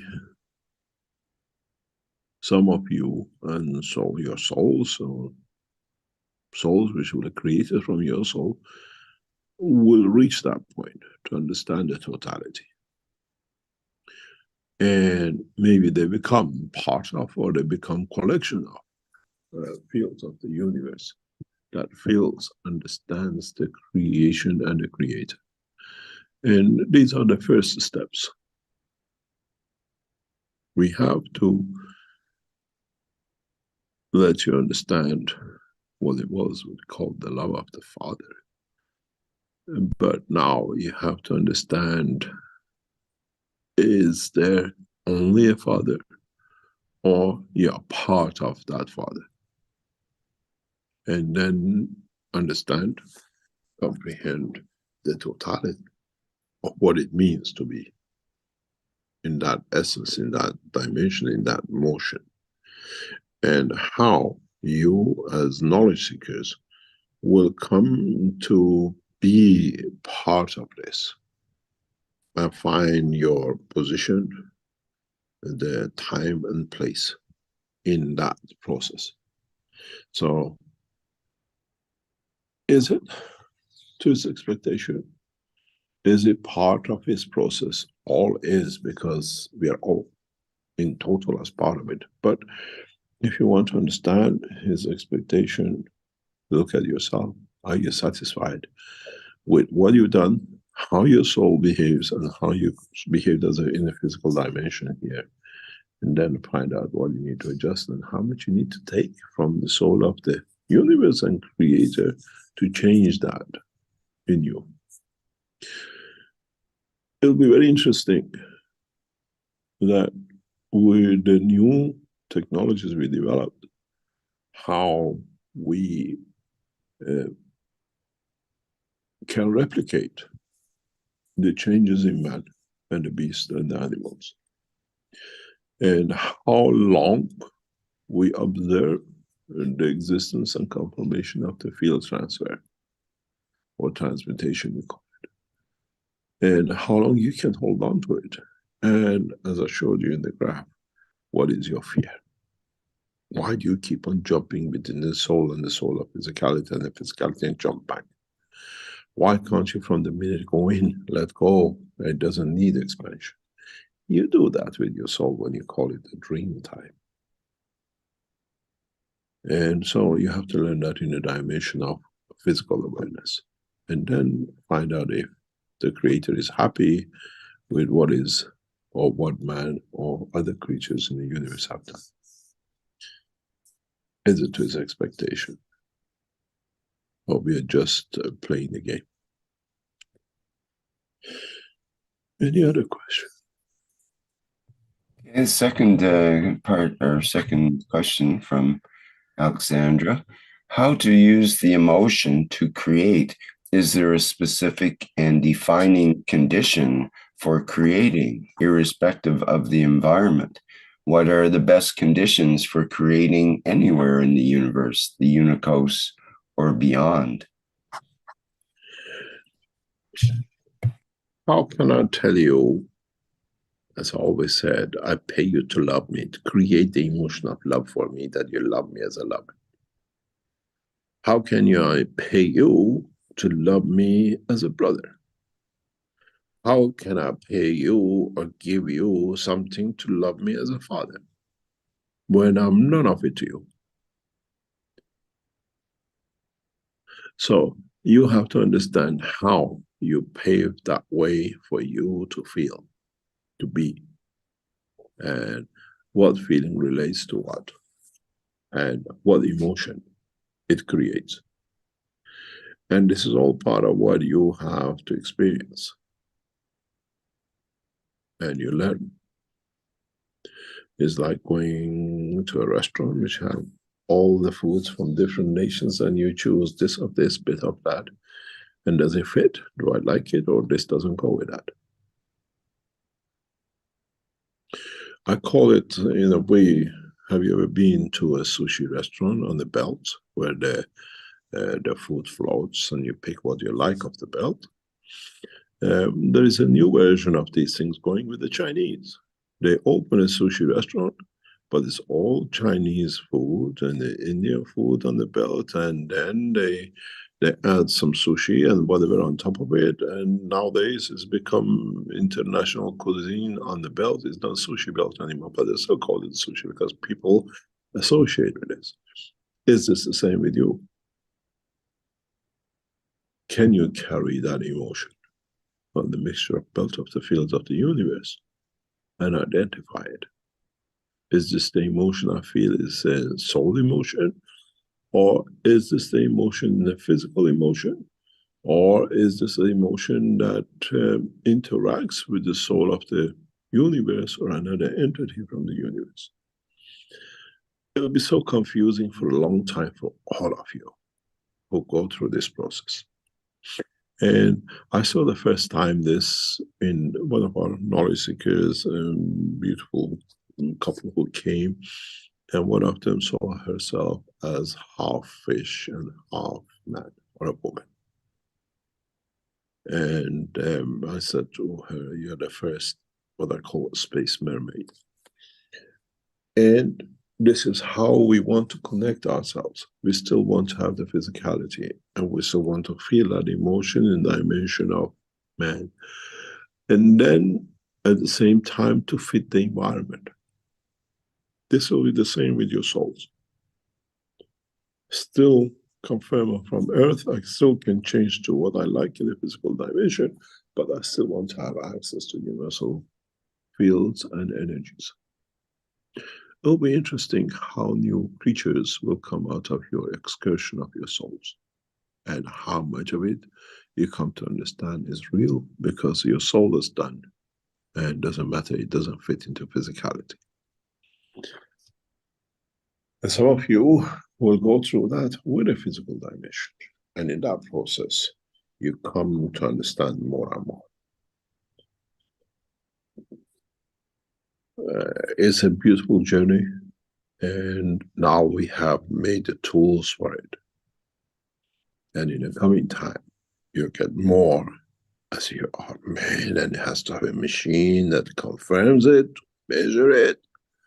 You'll have that as well. That, okay, it's there, but now I can get in it. They made it, they confirmed it, it does, but what am I going to do with it? In a way, as I said to, and I listened to our people who run the test, and it just went through my head that time, but it has to mature with our researchers, is that when we measure inside a system, it has its own life, it creates its own fields. If you put one system inside and one outside, there is nothing. But the simple question was, bring that outside one so close and close and close that you see something, then you understand that's a boundary of the soul. Not just that there is nothing there when you put one in and one out. It means you are beyond the boundary. It's just like you don't open your arms and your child runs you when your arm is open. You close it enough till you feel the physicality of the child. Then you give her the hug. Then you give her the love of a father.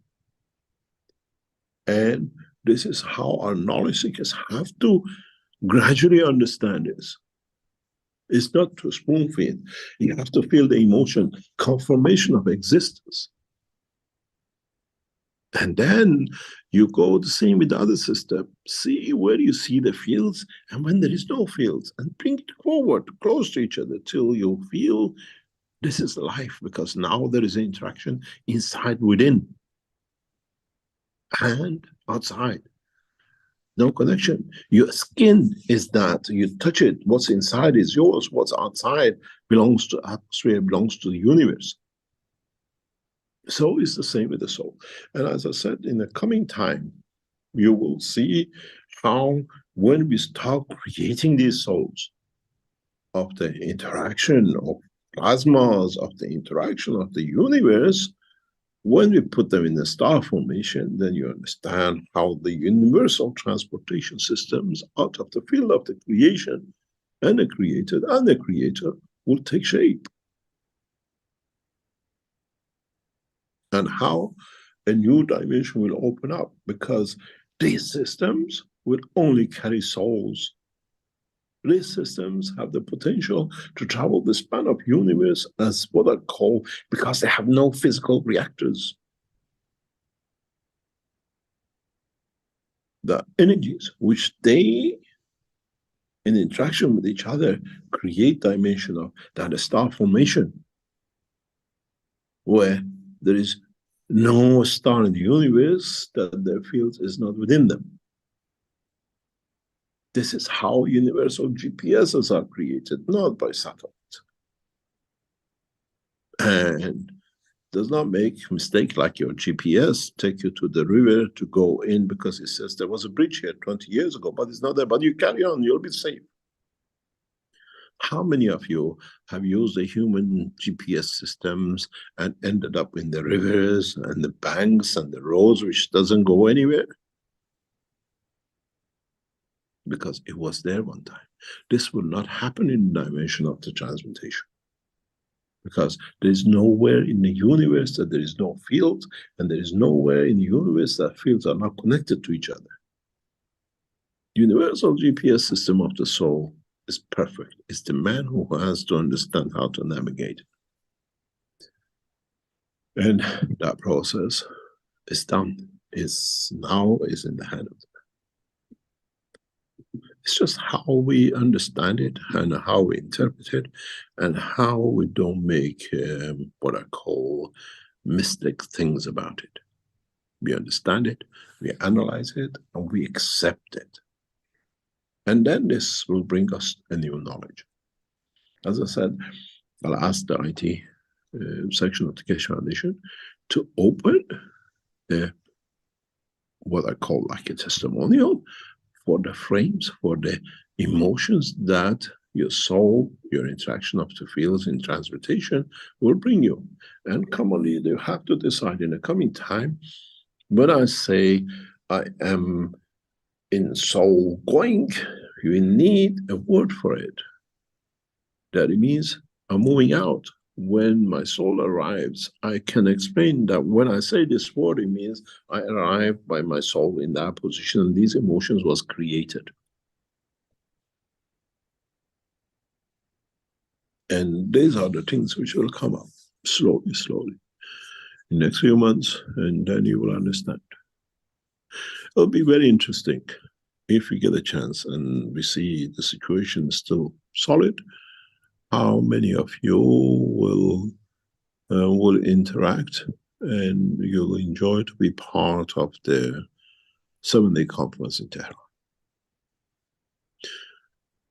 In a way, you will come to understand how to handle your souls by that time, many of you. And how many of you will choose to pay different airlines to get you there? The choice is yours. But we educate you, we bring you a system that facilitates for you to be there. And there is no clicks and clacks. It's always there. It's just you decide, get up, get up. And where do you want to get up, where do you want to get up, and how you want to react in the position you're in. It'll be interesting how many of our blue, blonde, white skins, when they land in Tehran, we look so handsome with a mustache. And the dark skin and what I call tanned, and they say, oh, I like this when I stay here. I don't need to use a fake creams and go to what they call Florida or California to get the suntan. It'll be very interesting as we create a condition of new systems, how you as knowledge seekers start transmuting and understand what it means and be able to apply it again and again. But the first systems for this structure of transmutation through fields of the universe is physically operating. And now it's for our scientists to understand it, expand it, and then go to the next phase. Any other question? Okay, we have a couple of questions which kind of expand on that. From Peng Peter in the YouTube, question on transmutation. Can I tap into the emotion field of the creator and choose what I'd like to be manifested in physically, and accordingly let my soul take me to the destination?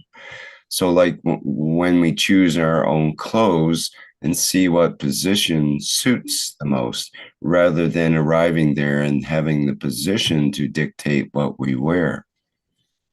That is your, in bracket, God-given rights. You decide. And you decide according to your understanding. Very recently, past few months ago, more than a year or two ago, I attended one of our knowledge seekers' wedding. And the day before the wedding, a couple of days before the wedding, decided that I go to the wedding as usually not as in a suit and a tie, but in the manner of the national customs. I went out, I bought the clothing, the top, whatever, that when we were in the ceremonies or in the church, there's not a guy with a suit, but that guy is one of us, looks like us, but not sure if it is or if it's not of the same nationality. But the clothing, the way dressed, okay, they know he's not there, but it's part of. And this is how it'll be with us when we do transmute. And sometimes I think, okay, in the next meeting, I'll go with this clothing. As this is my habit, as you've seen, those of you maybe in some of the conferences or meetings or teachings, I have made what they call Keshe Chinese suit, which is Chinese suit, but it has a dimension, a feature which can wear a tie and looks like a suit, and it's very beautiful. When I asked the tailor to make it, nobody's done this before. I said, because we have to fit both. If you can imagine a Chinese suit with a tie and a shirt, which they don't fit, but now because it's made this way, it fits both cultures, both understanding. And this is how we will do in a space. Environment is there. You still want to manifest as a man? Good luck to you, but I don't know how many arms and legs you'll have on the moon, but you still might have the understanding, emotion, physicality of the man, but physicality in the shape of two legs and two arms doesn't fit. Then you decide, it was a good exercise. It doesn't work, but it works actually perfect, but it's not to my expectation what I thought. You have to go through what I call this test sandbox and test yourself and gradually understand yourself. And this is like, as I said in the past sessions of the people who join us in these meetings, we'll leave it on.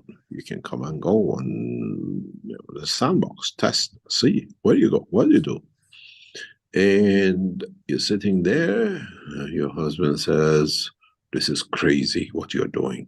He says, you know, darling, have a headphone. You see, if you see the same, and then you say, yeah, I felt something, but how come you didn't feel it before you had the headphone? How come you have this emotion when it wasn't there? I said to a knowledge seeker very recently, a couple, a beautiful couple around the Keshe Foundation. I said, you know something? Next time, when you come into these sessions, both of you with a headphone and stop sitting across the table, start making love to each other and see if the emotion was different than when you do it physically while you're in there. And they laughed their head off. I said, because you go to a different dimension. Would you both feel the same? Would it be ecstasy? Would it be like taking 20 marijuanas and God knows what? Or would you feel the emotion of the love of the Creator? Because at that point, you're devoted as a physicality and a soul together. I wonder how many of you are going to test this and how many have the clarity of mind to explain to us. Because in a way, you make love in the dimension of physicality and the soul at the same time. And I wonder how many of you can bring a new word vocabulary to this. I told you, I opened doors to you in a dimension that you could never understand. And then in that position and condition, then you see how the children of Mitra are made. How a man of 80 and a woman of 90 can have children. Then you understand the whole process of the creation with this knowledge. You call it the Keshe Foundation, but say, in a way, you catch in the knowledge of the creation will change you. It's like, okay, let's both of us take a joint and make love, or get both drunk and make love. What's going to happen? Would you remember any of it after you became sober? Or would this time, because the presence of the soul and physicality, you enjoy the presence of the Creator?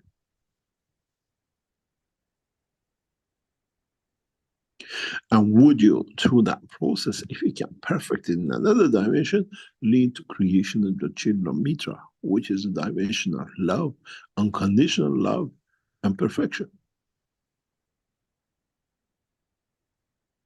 We had the cronies, which were the children of the Corona, because nobody had anything to do with it. A lot of people made a lot of children because of it. I wonder how many of you will create the children of the soul. Now that you know there is a possibility to be done. But this is not the way to do it, but you can test it. And then you understand how perfect children of the universe can be created. Perfect souls that they decide the dimension of it. And how many souls would you be able to create out of that emotion? I was discussing with one of our doctors very recently that there's a child or the person with a schizophrenic, and then they have a disorder. I said, how can I fix a condition of the beautiful soul? Because it's a living thing, it's the father's fault, parents' fault, they don't understand to confirm it. But they call it disorder of whatever. The disorder we fix because it's not disorder, it's just for the soul of the two souls learn how to manifest themselves in the dimension of acceptance by the others. We cannot touch when there's two perfect souls inside somebody because they're perfect. It's just that they have to learn the order of manifestation. Our children with schizophrenic, our people with schizophrenic, once they understand, once we teach them inside, not outside, there is an order for humans to understand you. They sit the father down, sit down, I want to explain to you. This is John. I speak to you this way. Don't get scared. But this is Joe. Joe explains who it is. And Dad, you can love both of us, or you can ignore one of us. If we are both respected, we all love each other.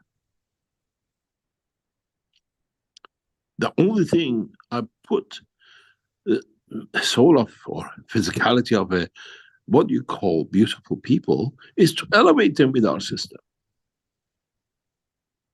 There is no other way to do it. And that elevation brings more problem for those who are looking at the physicality. But showing them the order, raise them to understand the order, they will manifest themselves to their parents. This is the way we have to respect life. We have to respect souls. Not our ignorance by injection and tablets and mental institution, but putting ourselves in order to understand the beauty of the creation. And this is what, with these technologies, we have the capability to change the knowledge of man, and we are doing so slowly, slowly. What I say, why? Slowly, slowly, but you're feeling it, but you're going through the emotion, and then you find out, I don't like Keshe because he speaks about the soul. I change the word to the plasma of your life. Your level of intelligence is that, so be it. I teach you what you understand. I can paint it any color that it suits you as long as you like it, because it's the color you think is the reality. But it's you who's lying to yourself, or is the lack of the knowledge of you who does not allow you to move forward. Any other question? Well, we had a question from Paula earlier in the chat or Q&A here. That's appropriate, perhaps. So it's regarding the beautiful people that you mentioned. She says, "Good morning, Mr. Keshe, Rick, and all the knowledge seekers here. Thank you for your dedication, patience, and love for all of us, for your wonderful teachings. In several of your teachings, you have spoken about schizophrenia, as you call them, beautiful people who have more than one soul within a single physicality. My question is, what can you tell us about dissociative identity disorder, where a person has several personalities within them, which often manifest themselves with the opposite sex, age, even children, and nationality? What emotions occurred such so that a single physicality could have several souls within it?" Thank you. You chose to define the beautiful people in a different words. What you say is exactly what you call beautiful people. Nothing else.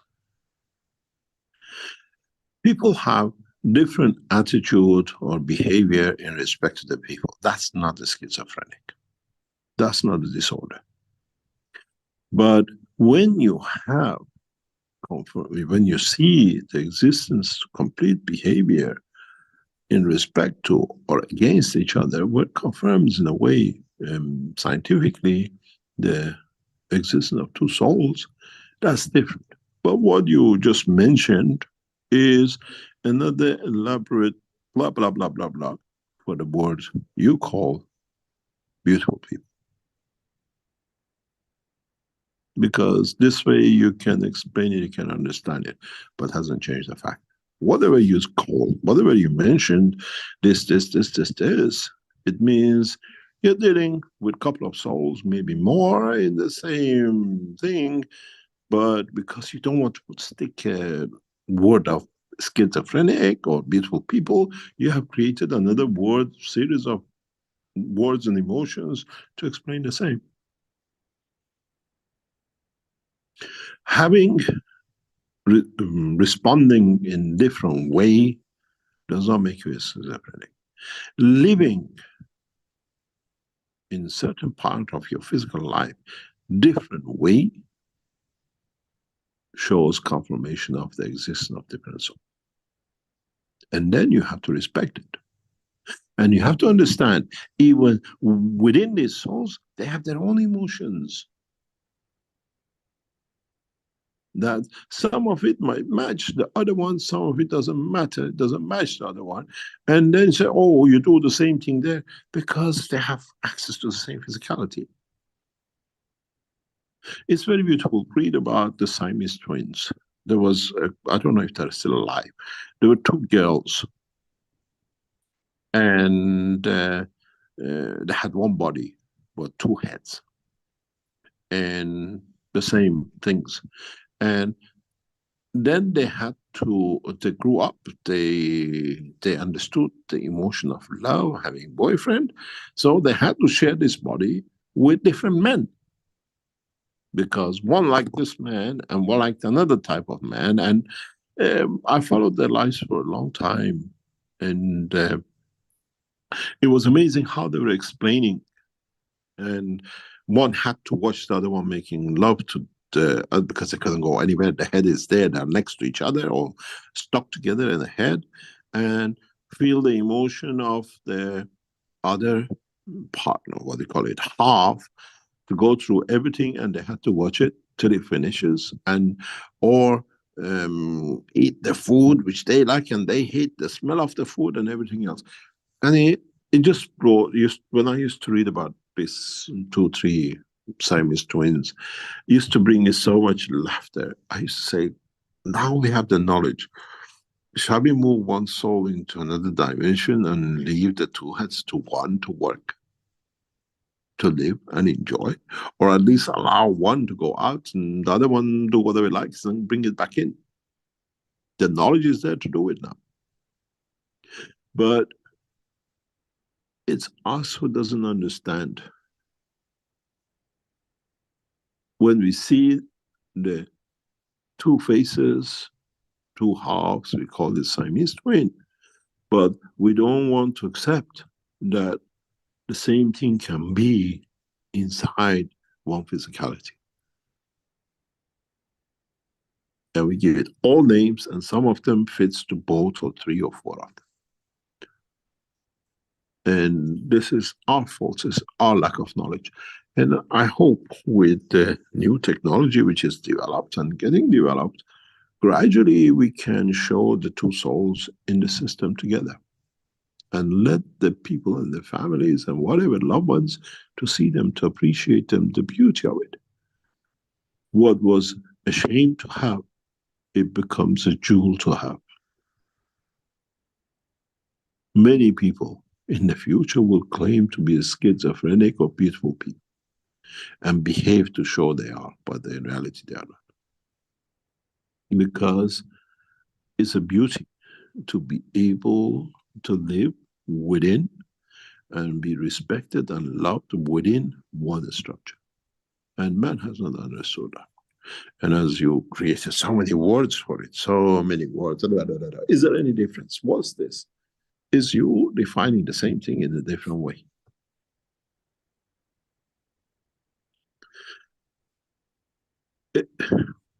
I can explain it in a very, I've done this before, maybe I explain it again to understand. You get a man or a woman with 2 lovers. You get a father with 2 houses. You get a man with a mistress and a child from, and a man with a wife and children from.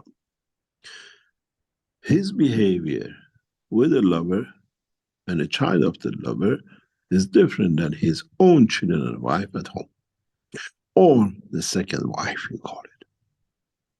It's the same man.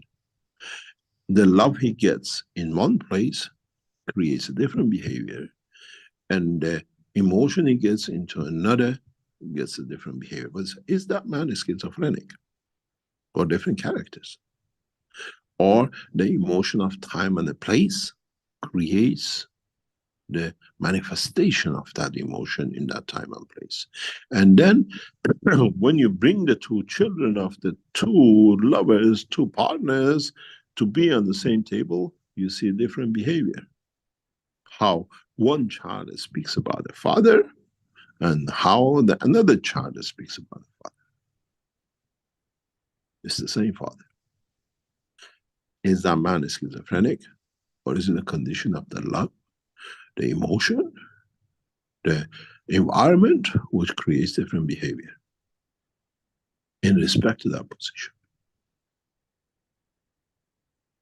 Then try to explain the schizophrenic, try to understand everything you explained, and then try to understand where we haven't understood the truth about creation.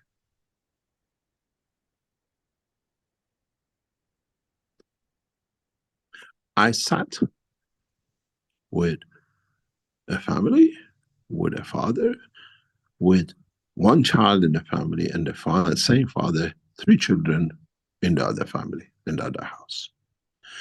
And the emotion of love for the second one with one child and the child to the father was so amazing, so devoted. And I watched the other family with 3 children, and I saw the anger and the stress which was in that house. Same man.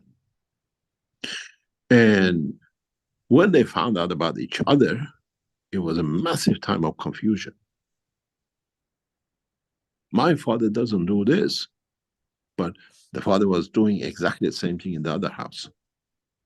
And this has created a massive, what I call, emotional turbulences between the children and the women. And do we call it schizophrenic? Or we call it, as I said, in China, you behave and talk Chinese, and in England, you talk and behave like English. We do that. A lot of us do that. We have 2 different behavior in the workplace and at home, in private and in public. And are we all schizophrenic? And the conditions you explained, does it explain that? Or the person is a position of one physicality in life? These are the things now with the technology in our hand, we can explain and open up. Very soon, very, very soon, the way the vertical units are coming, when we put a beautiful person into the system, we will see on the other side, we can set our systems on the other side to be manifested in the 2 characters. It's very simple. It's not a fairy tale. I want to be landing to look like a Chinese. So as part of the 2, we create a condition of the Chinese environment, mentality and emotion, and the other one wants to be Indian. And we create in the same machine a condition of multiple condition making, and then you see the 2. Then we give them the freedom of existence. Separating the souls of what you call schizophrenic into the dimension of physicality, it'll become a reality. I see it maybe 3 to 5 years. Maybe even sooner, if our knowledge seekers, our systems, our technology developers understand the process. And I ask, when I open that door to the father and the mother, what? Do you love them any different? Or do you accept these are your creation? Or do you blame one that didn't show itself and now you're aware of its existence? Our knowledge is so deep that will end with all these lack of understanding of the process of the creation.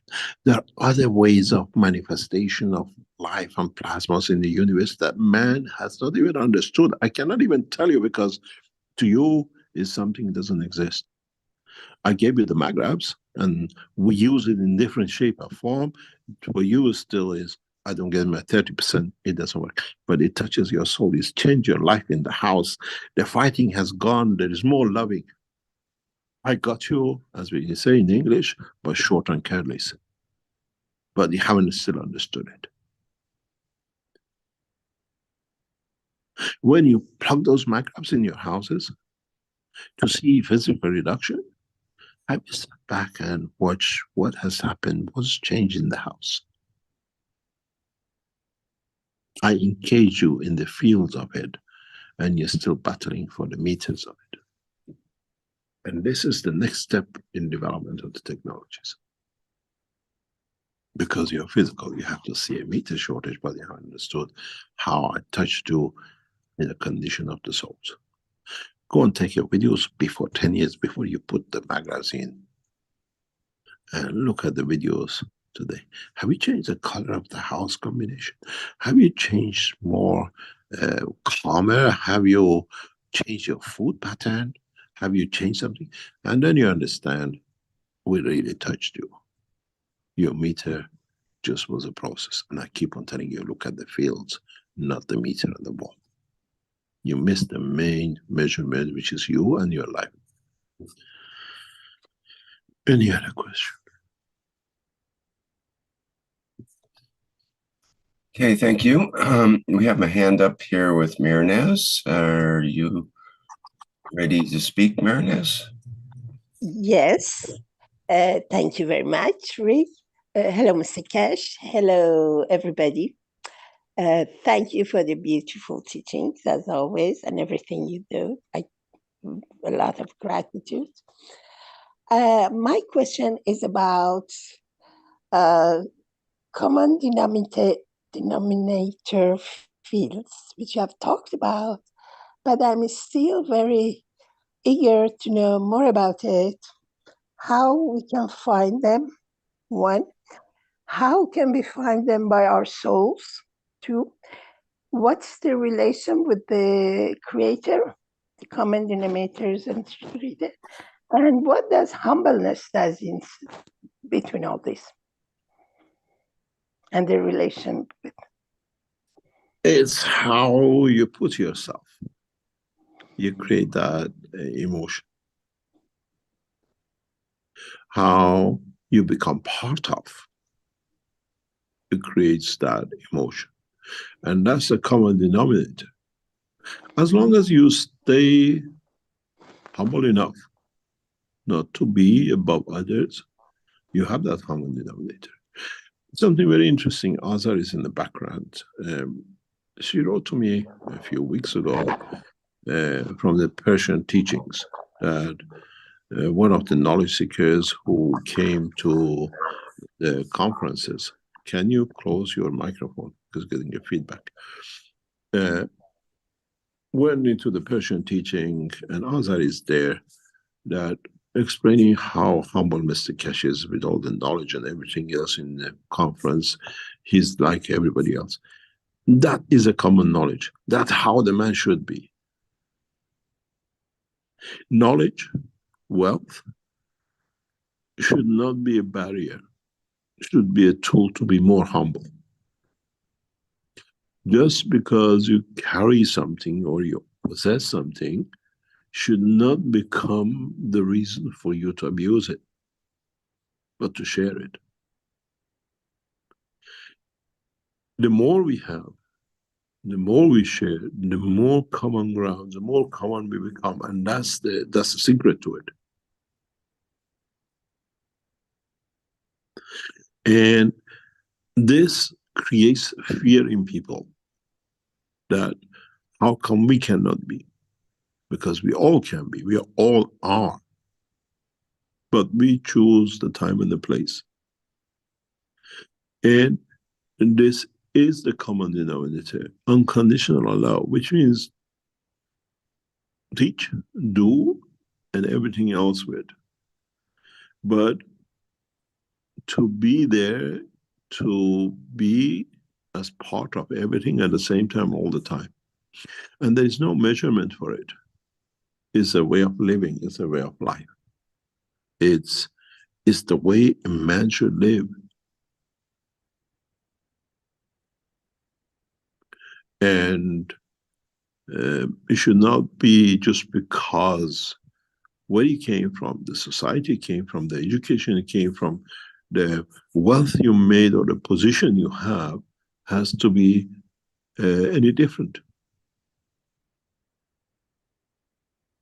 Maybe the more positions you have, the more common denominator you find between the people, amongst the people.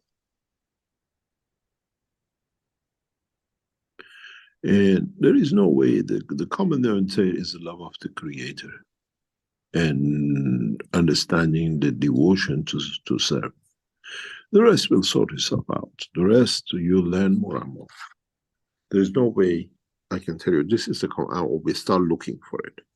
It's in you, and it's you who have to find it. And some of us, by ignoring it, we give ourselves titles and positions and emotion classification, and I'm loving, I hate this, I do this, and the rest of it. But try to eat and everything else emotionally, and then see there is no common denominator. You are that common denominator because you're aware of all of it. And this is the only way to do. Beautiful.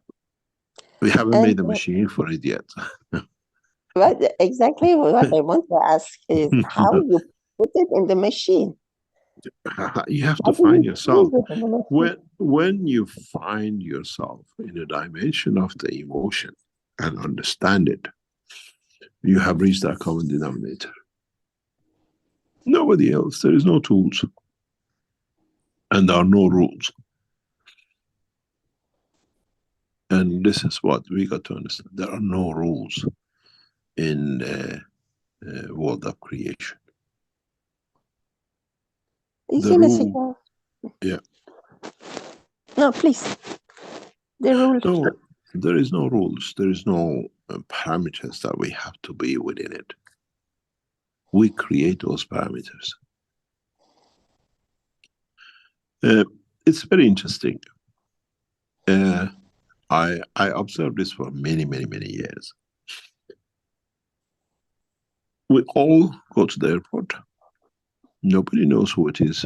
In a car, in a taxi, we all get into the airport.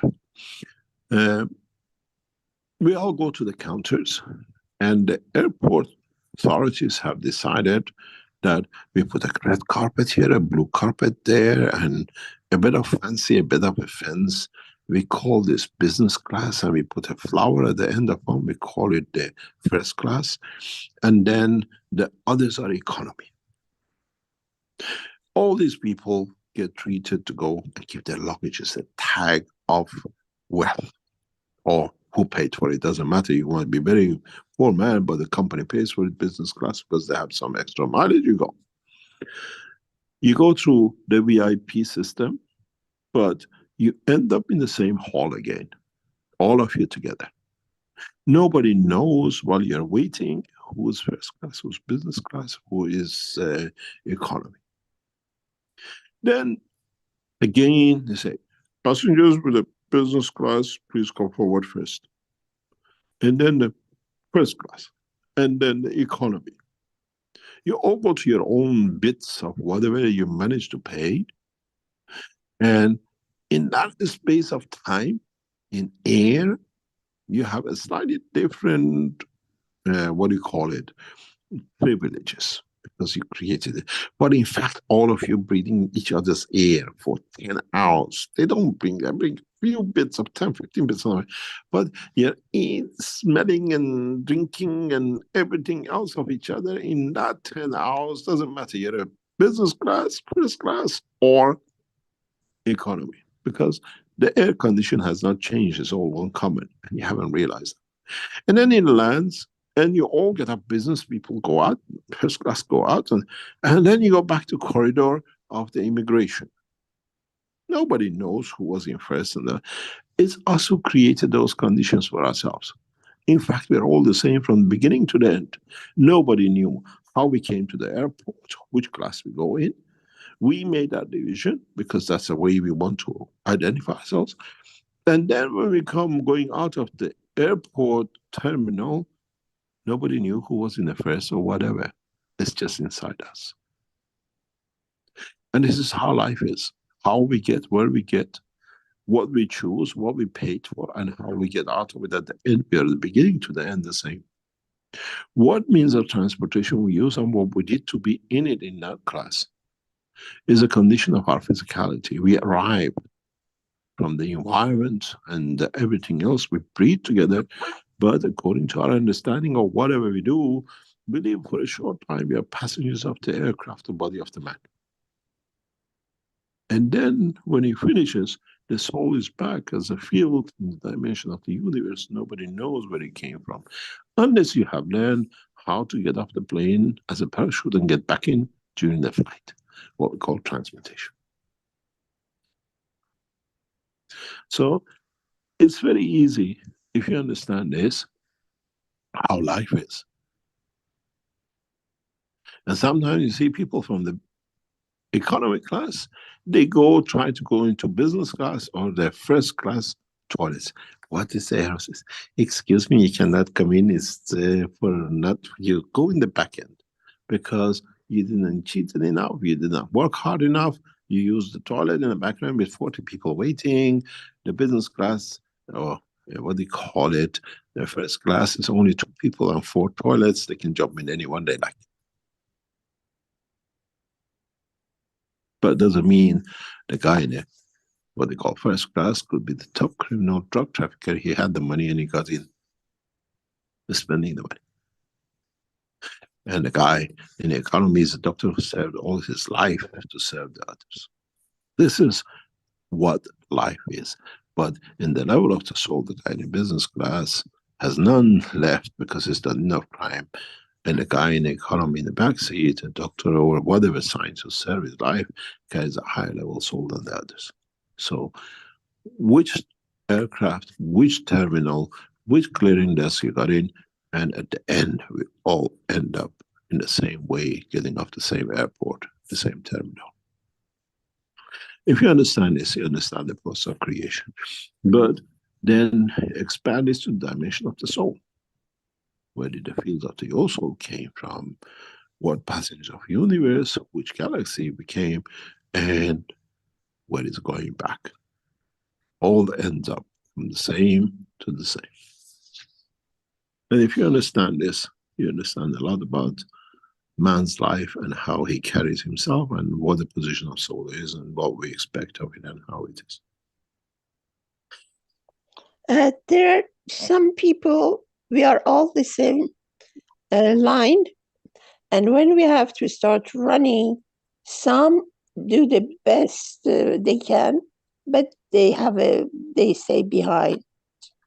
Is it because of the genetics that people don't have the same understanding and they work hard but they cannot?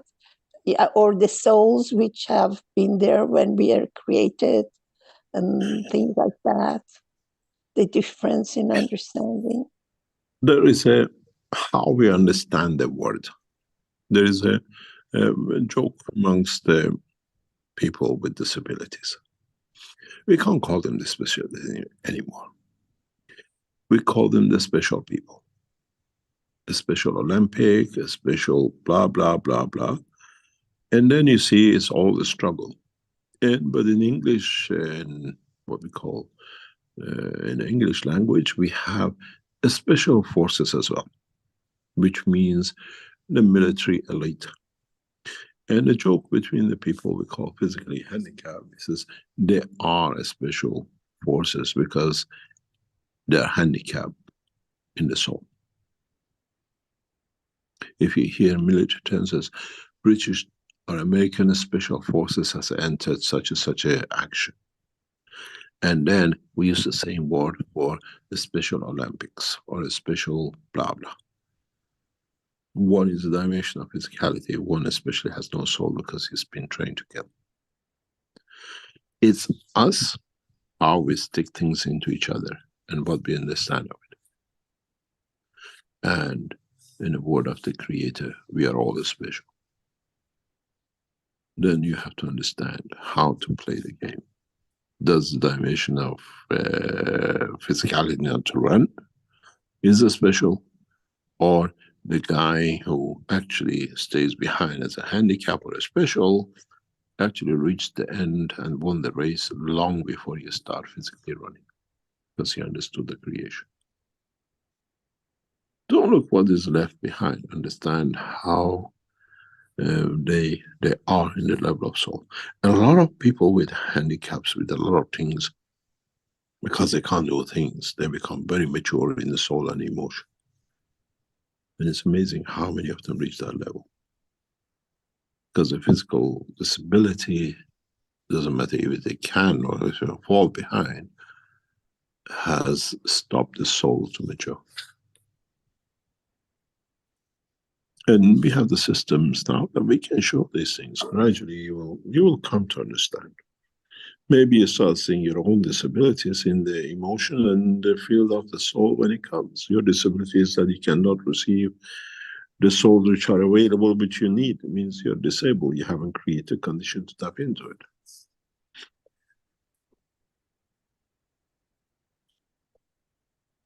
Fantastic. Fantastic. Thank you very much, sir. You're welcome. It's what we understand of our own. Now, if you have a physical disability and you have the knowledge of the transmutation, I wonder which one of you will win any race, 100 meter, 200 meter.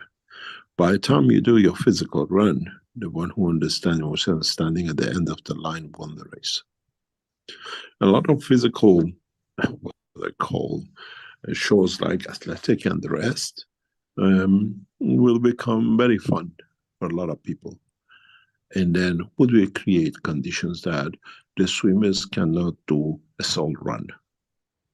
Or in a way, you have to swim 100 meters physically, but if you learn transmutation, when you jump in, you already jump out the other side because you used. There are going to be a lot of new rules for physical races that now we check that you haven't taken any drug to enhance it. They'll bring systems that you haven't used any soul transmutation to get to the end of the line. These are the headaches which you as physical dimension of humanity will have to challenge it. I've looked at this many, many times as these guys running 100 meters who's faster by a few milliseconds. Now they can transmute who's there. Before the guy actually does the first foot to run the 100 meter, the other guy uses all of his gadgets. We're going to create systems that teachers of the soul cannot do.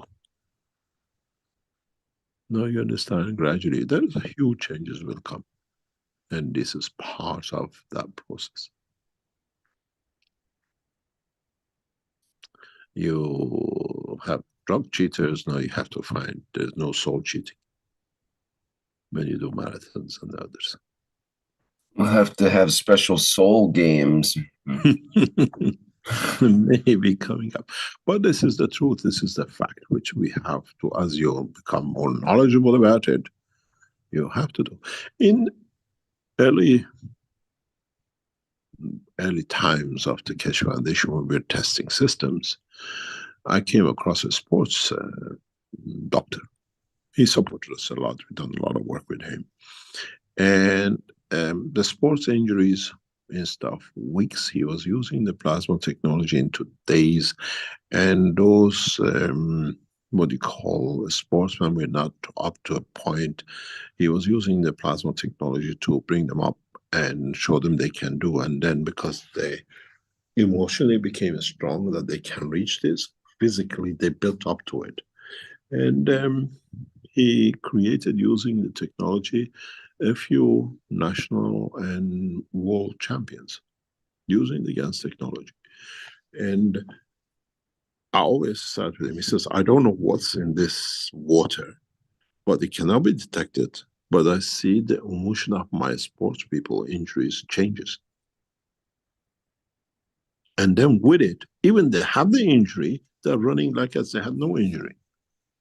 And the injury after time repairs the soul, what you call the emotion, is done immediately, but the physicality says, I still have 2 or 3 weeks to get there. And then national governments got involved. That how these people have reached this point. They never understood that the soul of the sports people have changed. One of them, 2 of them, I think, got disqualified because what they assessed their capability was beyond, and they couldn't prove they have taken any substance. They didn't take any substances. They used the emotional strength to carry their physicality. And now, maybe for the first time, the committee of the sports will understand how these guys became national and world champions. They didn't take any drugs. We elevated the soul, that they elevated the physicality, and they take energies in a different dimension. It's not cheating, it's understanding that you use the potential of both your soul and physicality. It's done. We've done this for about 3 years, 4 years, and it was no more fun.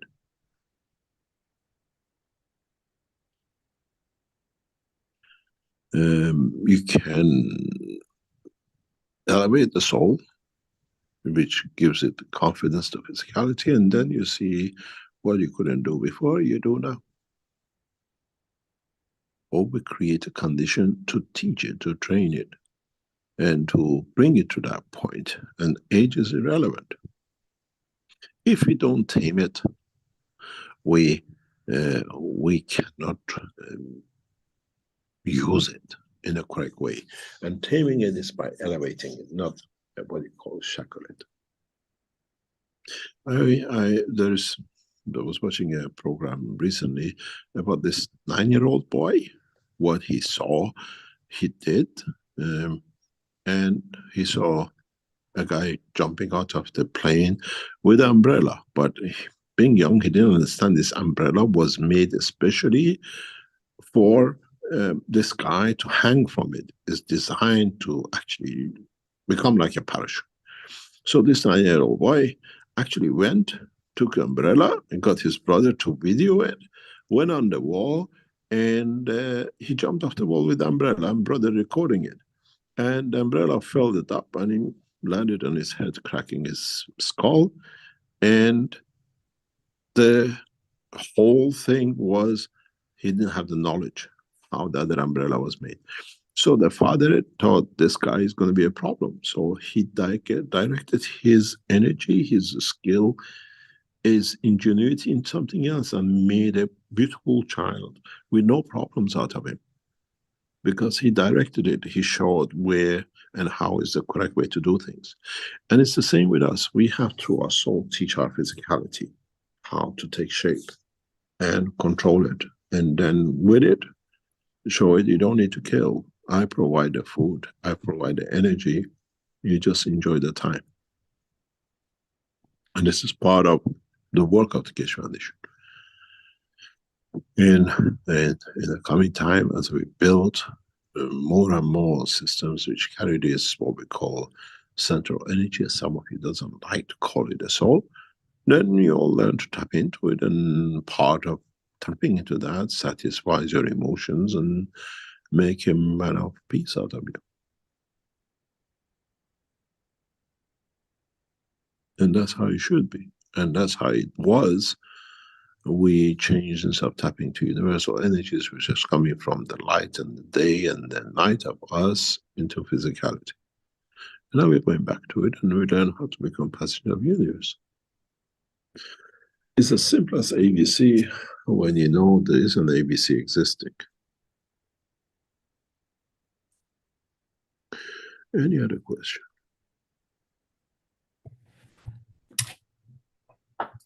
Yes, thank you, Mr. Keshe. We have a question from Claudia in the chat here. says, yesterday at the soul teaching, we were talking about the neutron decay. Could you please explain to us again the difference between the neutron decay, the soul of the man in physical death, and in transmutation? Nuclear decay is what we call fundamental plasma, is when the fields of a structure cannot hold on in interaction with their environment. And by law of plasma physics, they don't annihilate, they don't destroy into pieces. The field strength allows a collection of each one of the same strength but with common denominator to exist in respect to each other or in conjunction with each other. Nuclear decay is, in a way, interaction of the plasma with its environment to exist within an environment. If the environment could give energy which the nuclear material, or the what we call neutron, needed, that it could sustain itself, or it created a field inside it that it could take energy from its environment as much as it needs, as long as it needs, it wouldn't divide. Division comes out of separation, not getting enough energy from the environment due to the structure of the other fields inside that allows this separation to exist, because now it's two of us, we get energy from a bigger environment and we both survive. And if we understand this, it allows us to do a lot of other things with the fields of the universe. And this is, in a way, the division of creation of the meter out of the soul of the creator packages of, but we expand and we cover more environment, because there cannot be a meter, there cannot be a creator if there wasn't an environment for them to be created in and to expand into or maintain that. And if you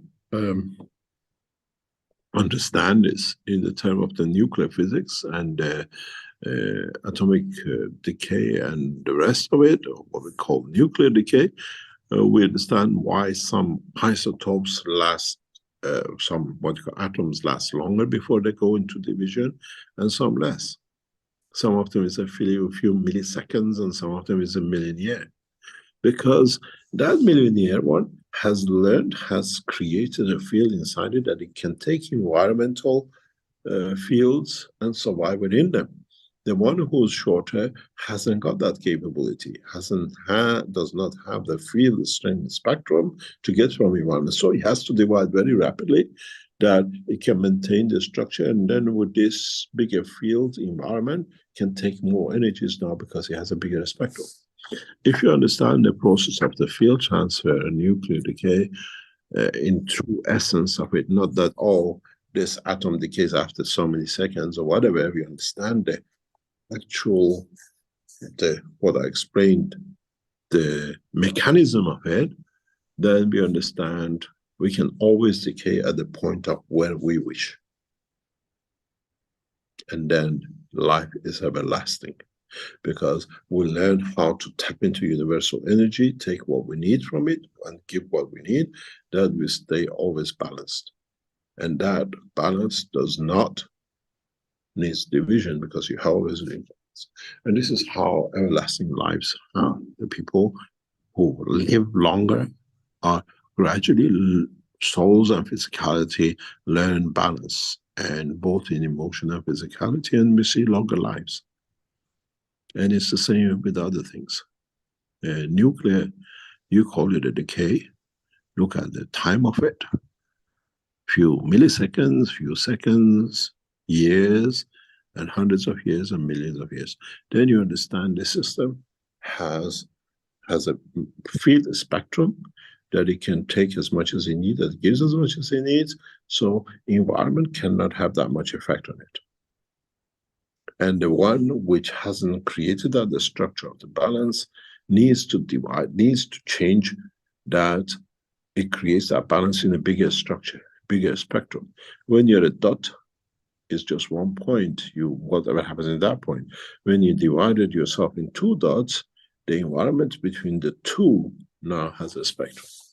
And if you understand this, you understand the world of creation and life, and how scientifically you can now explain and understand why and how. I use this a lot in space technology. And even as I said, in our team which are working on it, we have built this possibility of the interaction of the what we call one soul with another. We bring another soul inside, we move it up and down, we put it in different positions, we take it out, and we rotate it in its position 180 degrees, different degrees, to see how it interacts. In a way, we can now replicate the process of nuclear decay or a splitting of the fields. And it's very interesting how they react. But decay, you call it, to me as a nuclear physicist, and what I understand about the plasma, is actually creating a bigger environment, not splitting into new atoms.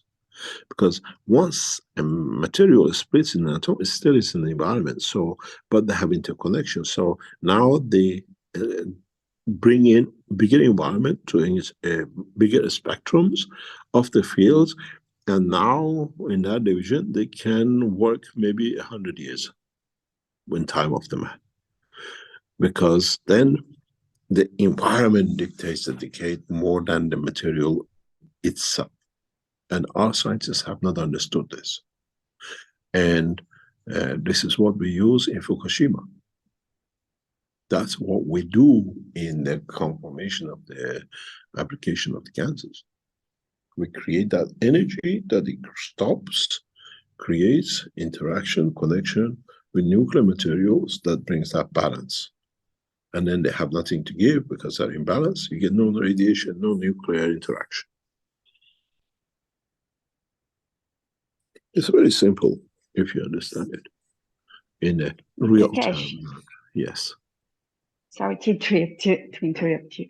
But we are talking yesterday, and the doubt is that have a connection. When you transmute, you have a decay, like the neutron become an electron. And when you die, this connection like disappear, because you said it's impossible to return. Disappear. It doesn't disappear. You have to find that, you have to understand where it locates itself and what expansion between the two it creates. The world of creation is so big, it doesn't disappear, or it doesn't get lost. You have to find out where it is and what it has interacted with, what new clothes it wears. And it's like, you know, the children, when they start learning a language or speaking, everything to them is a lost. They don't say, mommy is gone. They say, I lost mommy. You cannot lose your mommy, is gone in the kitchen. And their toy is lost, but it's not lost, it's there in front. Oh, I didn't see it, it was lost. Nothing gets lost, it's that you have to find out where it lands. In a coming time, when we develop these technologies, and you understand more,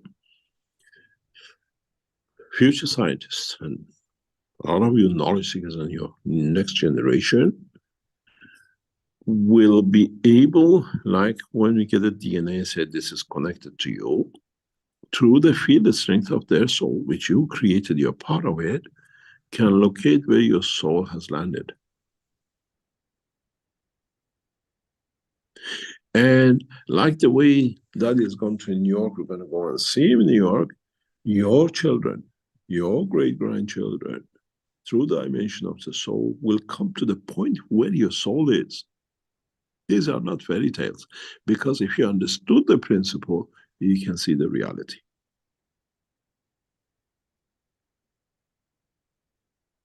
And we can fingerprint it by the field strength, and then as the two matches, you find a space and time. In a further time, when you come to it, you can even from your own soul, as I said, souls have different emotions. You can separate that emotion of the love and send it to that position that the mother or the father soul feels that love which you have sent from your soul. This is why you pray for your dead.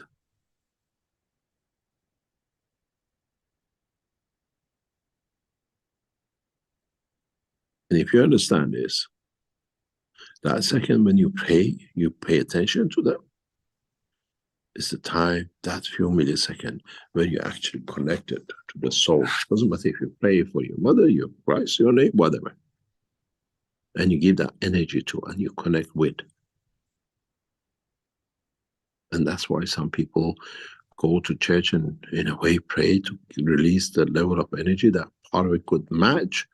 Not necessarily Christ, somebody else could be the soul next to you, but you receive it and you call it I received the emotion or feel of the Christ. But you receive something, but you know it's from next door and the guy from 1,000 kilometers away in another galaxy. And then you go in that position. We have to understand the science. I'm a scientist. I'm not a what do you call it, magicians or whatever. It has to, now we understand the bigger picture of the creation within the knowledge of the creation. And no fairy tales. As I said last week or the week before, Muhammad said, I will never do any magics. And it's the same. He couldn't show how. We have the knowledge, we can show how that nothing is magic. As I said, this week now we have made the sisters of the soul, and our people feel it. As I said, I put my hand on it and my hair raises. Yes, because now you touch the feel of the emotion of the love you created is your child.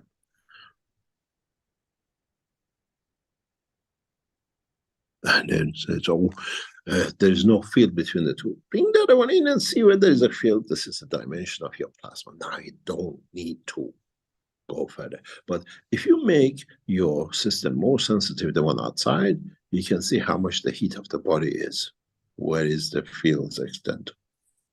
And it's different fields from it. Some can connect to the next system, some connects to the strength of your electrode. And this is what we have to. When we teach about the soul, when we teach about the central plasma, whatever you call it, has to be scientifically done, delivered, understood, and replicated. And this is what we are doing now.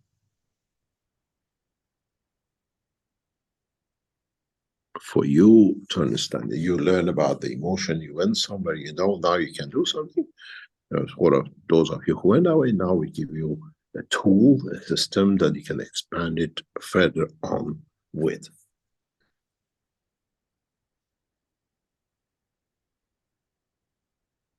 Any other question? Thank you so much, Mr. Keshe. Have a good day. Okay, same to you. Okay, well, we did have a question that's similar to what you were just speaking of, from a knowledge seeker from the Brazilian community. Says, Mr. Keshe, good morning. I would like to know if it is possible to have an energy exchange between a being incarnated in physicality and their ancestors who have already left, and if this could somehow be harmful to the souls. Can you repeat that? That question only comes from Brazilians, you know that? It's a typical... Well, you have been talking about this connection with the ancestors, or grandfather, great grandfather who had already passed, and so on. That we can have. I think you had a microsecond exchange or some sort of energy exchange. But could this be harmful to any of the souls involved? I understand where this is coming from. Maybe I understand that they think, oh, we call it jinx. They did this and that, and the soul is taken over. If you understand the work of a plasma, you cannot take from it what it doesn't need, and you cannot force it to somebody else to take.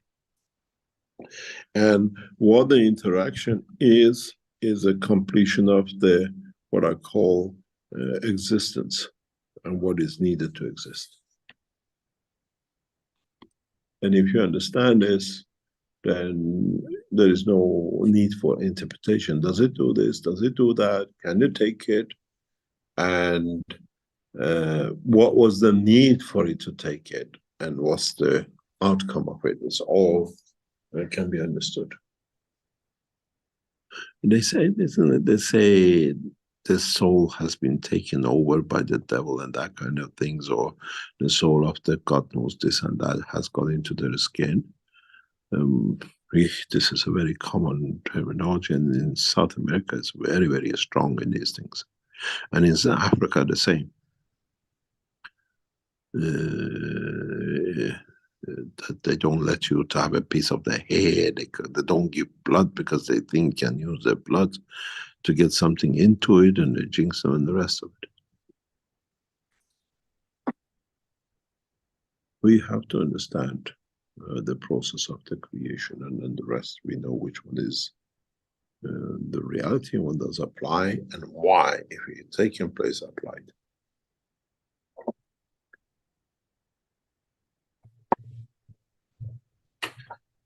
Any other question? There's a question from X, who is new to the teachings of the Keshe Foundation and to the whole plasma teaching. He says, I'm joining from the USA. How can I get involved with the Keshe Foundation? It'll take over your life. You're already involved if you're here. It's just that what your capabilities are, what you can do, and how you decide to use it, and what capabilities and abilities you have that you can use better to serve the other souls.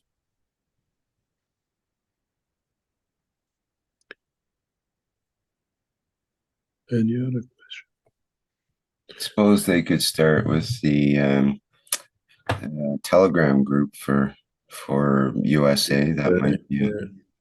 We have a bunch of what they call it people in there who understand more than anybody else sometimes, but it's good. It's called the Keshe American Knowledge Team. I don't have the link for that, but if somebody has that handy, could you please post it in the webinar chat here? The connecting link for the Keshe American Knowledge Team. Oh, let me go and find it. Just 1 second. They're always somewhere in the top. They talk to us. I tried to find it in the top, but I couldn't. So it might be good to post it in that group. I think you're the admin for that one, perhaps. Yeah, I'm ready to be headed.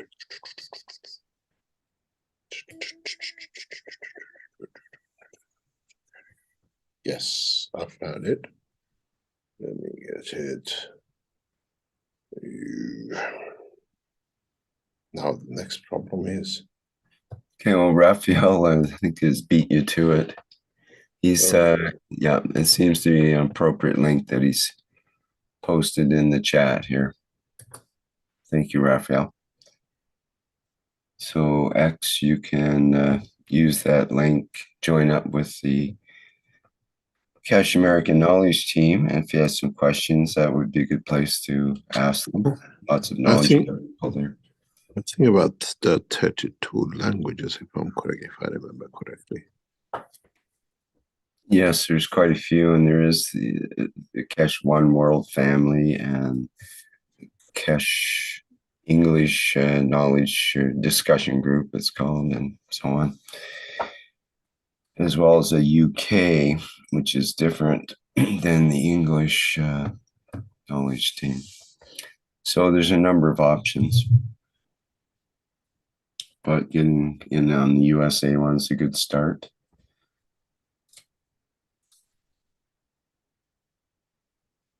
Yeah.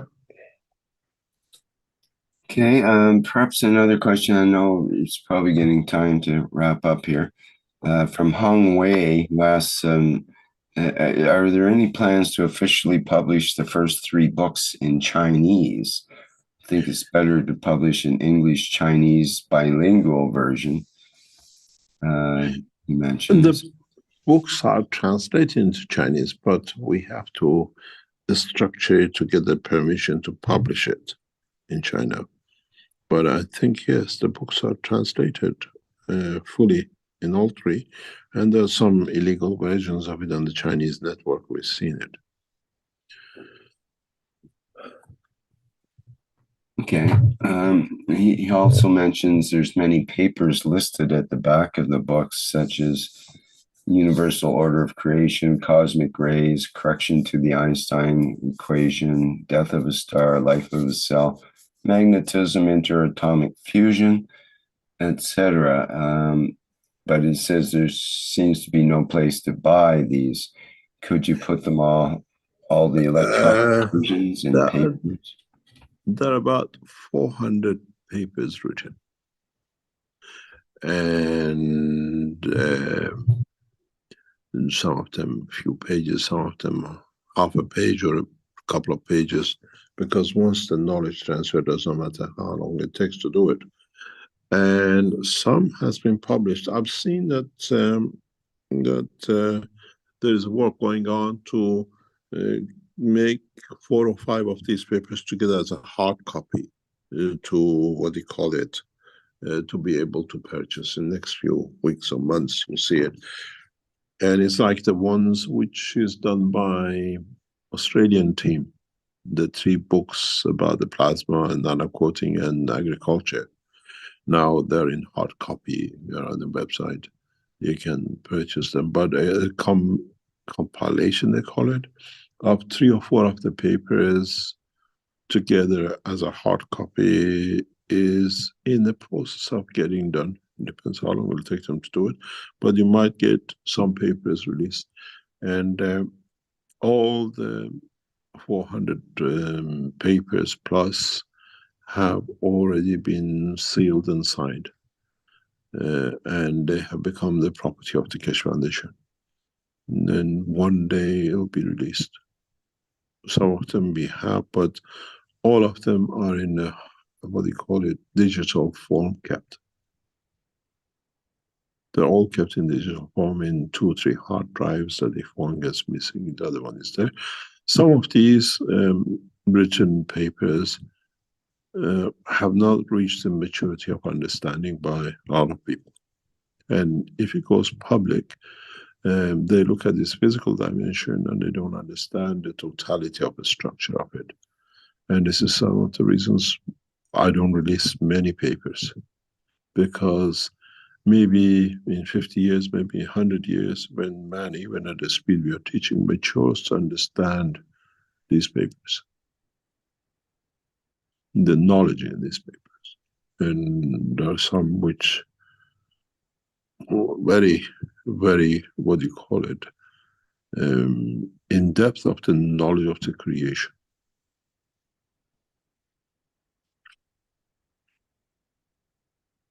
Even some papers cannot even be released because it's beyond understanding. And man would look at it as a dimension, a physical dimension, and they don't understand any of it.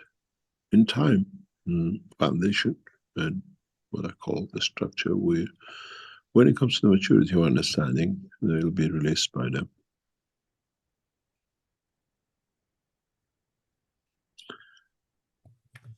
Any other question?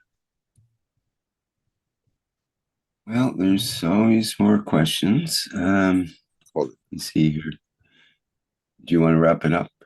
That's okay. Let's have that question at 12 because we just at 12 o'clock. Okay, well, we've got one here from Josafa from Brazilian community. We always have lots of questions. It says, I've noticed that when we have peace, we don't have the hunger trigger. But if at some point there is some emotional variation in the environment and we let ourselves to be connected to that, we run for food. So is peace food? I presume when you have food, you're peaceful. You don't need it, do you?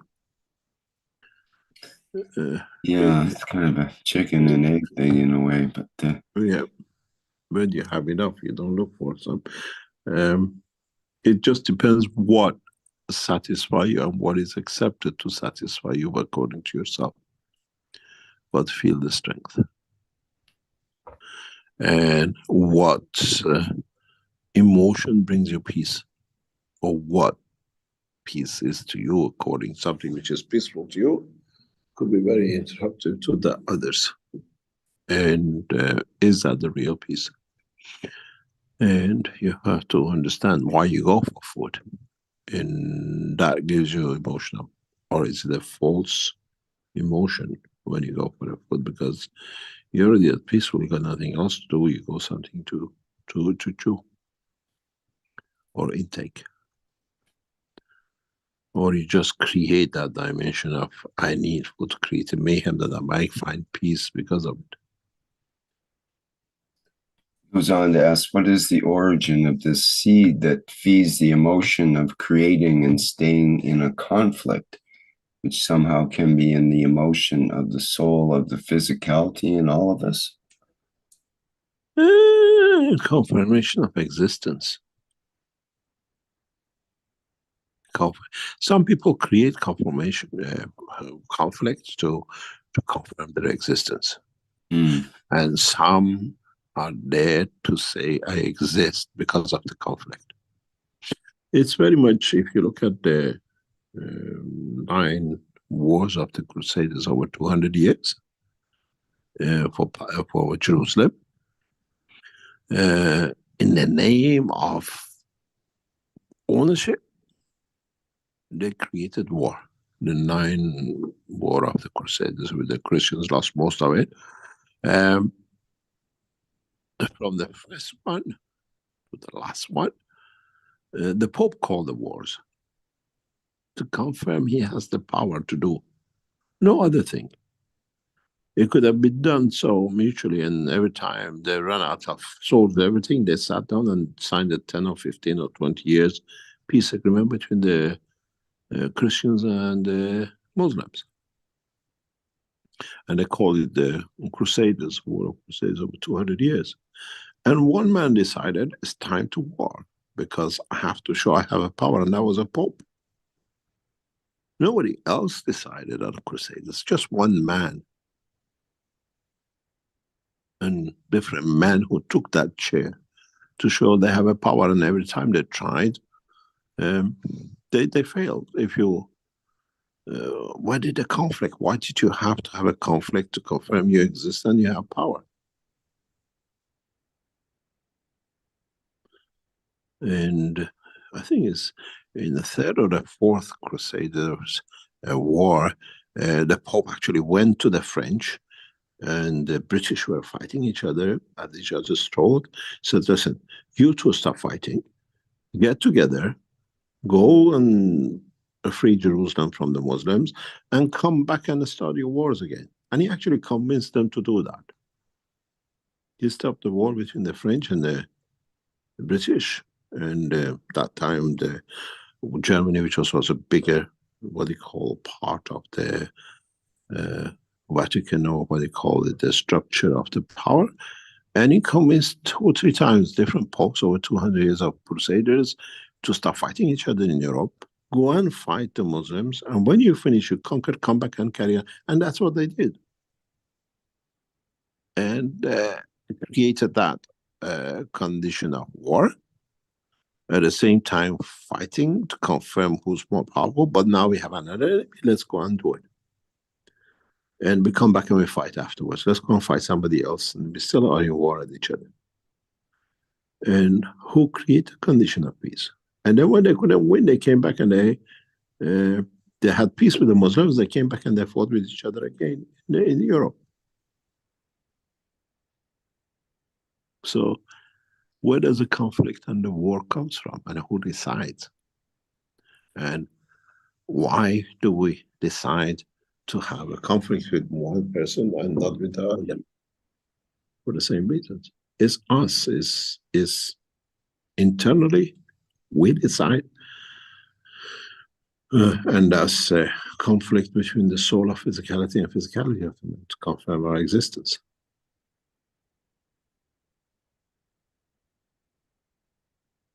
Have you ever sat on a table where somebody sits with you or 2 or 3 people, they turn around and talk so lovingly to one, and then turn around and they talk with such aggression?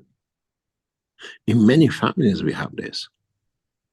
The mother or a father always aggressive to one child and loving to the other one.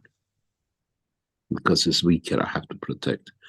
They don't understand if they love and care the same for them and understand you two are equal, and there is no difference, then you have a peaceful life in the house.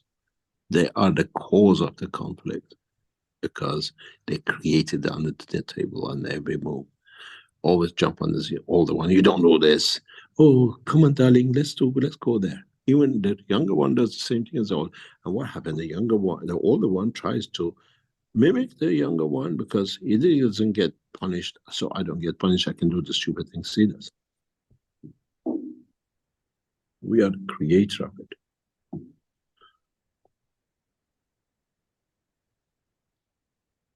We create the conflicts by behavior between the soul of physicality and our physical life. And it's a root of a lot of problems, even in governments, at home, between relationships, and brings out what we call, at the end of it, in the family level, jealousies. How can that love him more than me? But in fact, it's the same love, but he tries to create that conflict, separation between two, and you feed the fire. This is how a lot of mothers become jealous of their own daughters. Because the same father, which is rough with the mother, is so soft and gentle with the daughter which that mother created. And how come she gets the love and tenderness from me and I get on the wrath of the life? We choose. And we decide. We choose the conflicts. We create the conflicts to show we exist.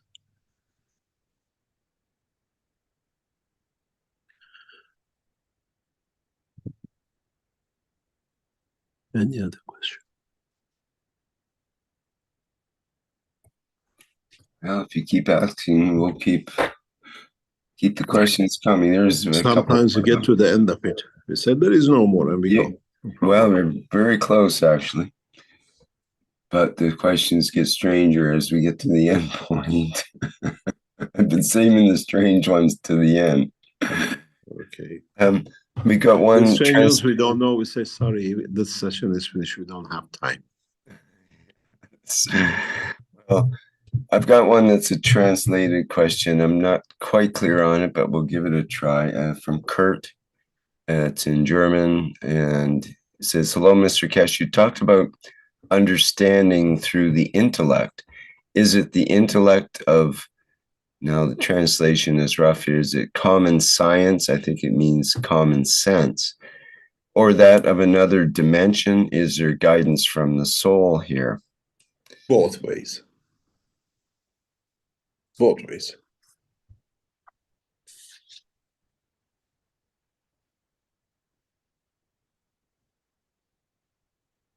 Both ways. You have to distinguish between which and how. It's a skill and a knowledge we gain. Any other question? Good. A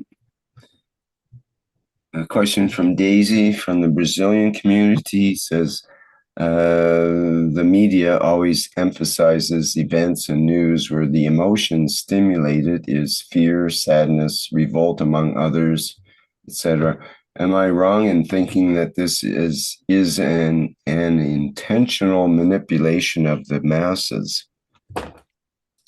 It has been.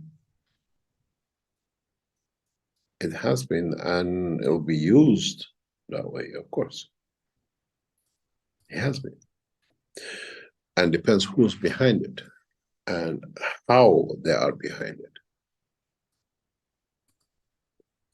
We see now the news is lined up to create that there's going to be a massacre and a big war between two countries in Middle East and the superpower and the rest of it. And they fan the fire till there is a fire. And when there is not a fire, oh, they made a mistake because they did this, that. It's very interesting, something you bring in that out. At the moment, we are observers, we are advisors, we are consultants, or whatever you call it, and we are part of the structure of understanding. We've seen the three American soldiers being killed in Middle East by whatever means or whoever is behind it. The Biden administration has decided they're going to take action against this, and they are giving a hint where they're going to take action against it.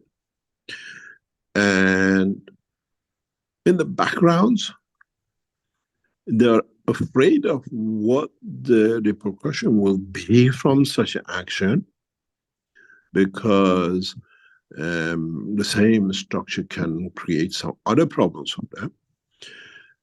There is a talk in the backgrounds with the Americans and the other side. Okay, you hit us this place and we do a little bit of shouting and then it's gone. That you're happy you entertain your public, that you did something for the loss of 3 lives, and then we're all happy and we go and we do what we like. And now there is a discussion where they're gonna hit that it will not escalate to a full war, but American public opinion is satisfied. Because the press is pushing for it, people behind it are pushing for it. There is no news of Iranian nuclear bombs and nuclear war, but it's what we saw. It's become the new pattern.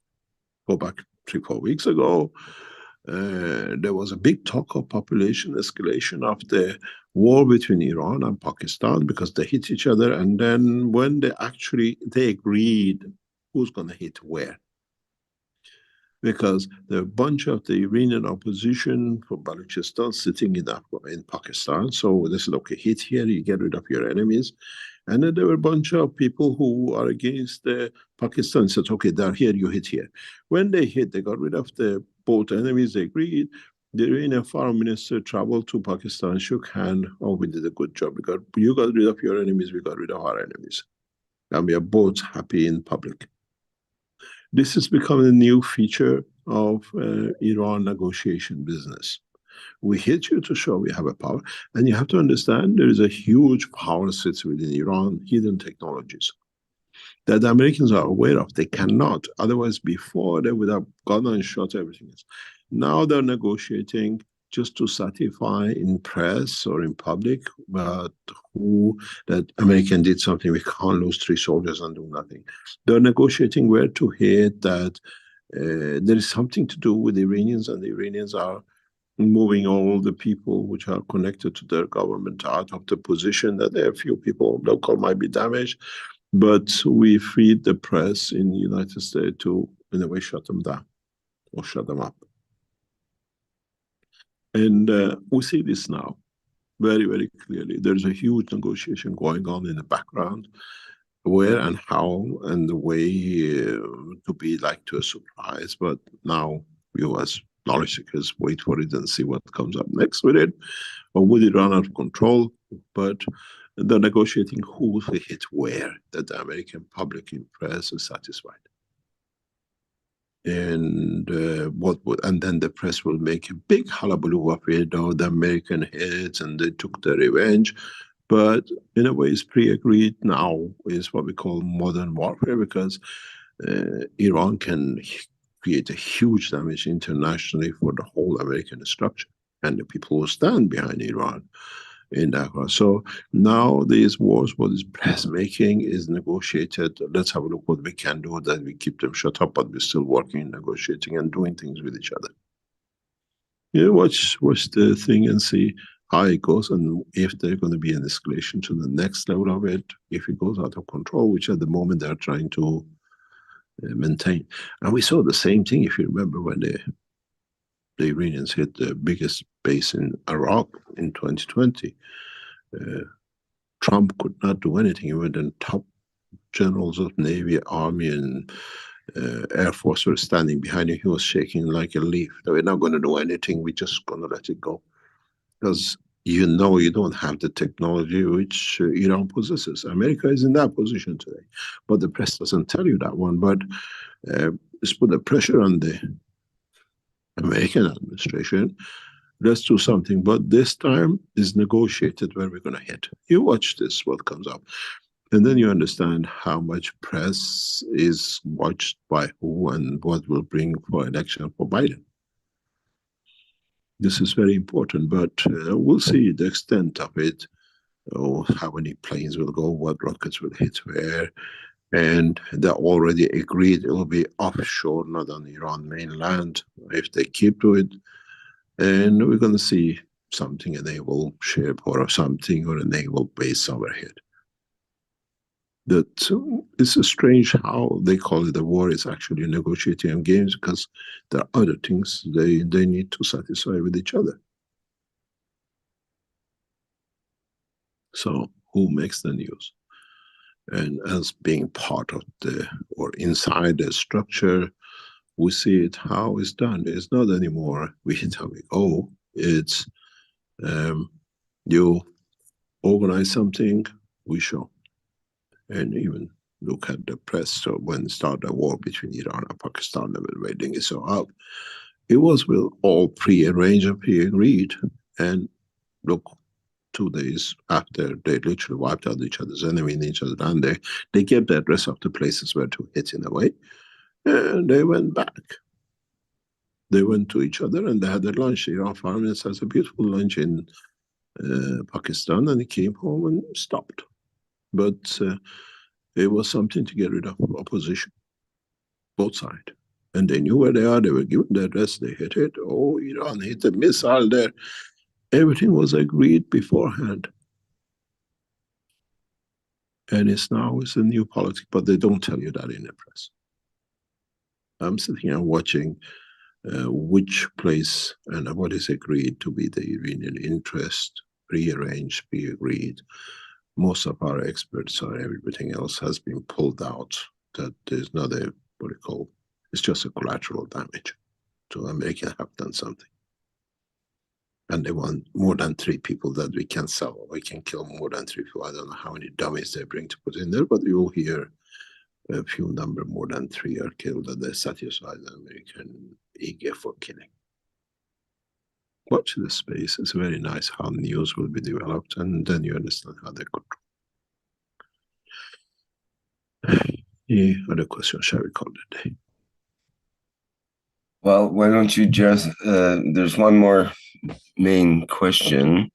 Well, actually, there's one maybe you can give a quick answer to for Malcolm, which is, what is the most accurate textbook on the life of Jesus? One that one would study if one was to write a novel based on his life. None. None. Because this is how it is. is written 300-400 years after him by word of mouth, and a lot of connection of histories of the area, what to fit him to be, and what were the what do you call it, local heroes that people could connect, and becomes him. When you read about the life of Moses or Jesus, Muhammad less of, because the Quran and whatever hadiths were written around about 40 years. It's the first mouth, what I call, changes, but 300-400 years down the line, or in case of Moses, nearly 2,000 years down the line, nobody knows what is the truth. And so it depends which historian was it in favor of and what was there. There is a lot of new, what do you call it? I mean last 50 years, 100 years, which books written by historians who actually went and analyzed the old, what do you call it, manuscripts or the stone writings or whatever, which has clarified a lot for the others. But places like Vatican and what do you call, the Jewish centers and Islamic centers, they don't let it come out so much, because then it damages their reputation and what their control is. But in essence, if you want to know about the truth about Christ, go into the history books of the time, not the, what you call, the Bible or the rest, because it's all made up to fit. Even when you were talking about Noah last week or the week before, I said it was a story of fishermen. If you go back, Noah was made out of the old history of a local hero of that time. And they changed the name to Noah, because he wrote, what do you call it, with him. And then because somebody put the story in Torah, and then somebody confirmed it in 300 years in Bible, which was written 800 years after the Torah. And then Islam had to do something with it, because Muhammad says he had a say in it, which was written again another 200 years, 300 later, all confirming each other, confirm they're real and it exists. There's a lot of storybooks, but like me, if you are that way inclined, find the history book of the time, not the writing of 200 or 300. Then you see the real man, you see the real story, real what happened. Historically, is that if it's not in historical books, at least in different cultures, and there are historians who are actually written, going through different cultures of the time, it doesn't exist. Then suddenly appears in Torah, because there is reality. And this is where the time is. Read the history books, you know about the man. Read the holy books, you find about the fantasy of those who written it. And this is a big, big difference. Very big difference. And they fit it in because it would fit into the history of the time. And doesn't make sense to today's time and place, and not with our present culture.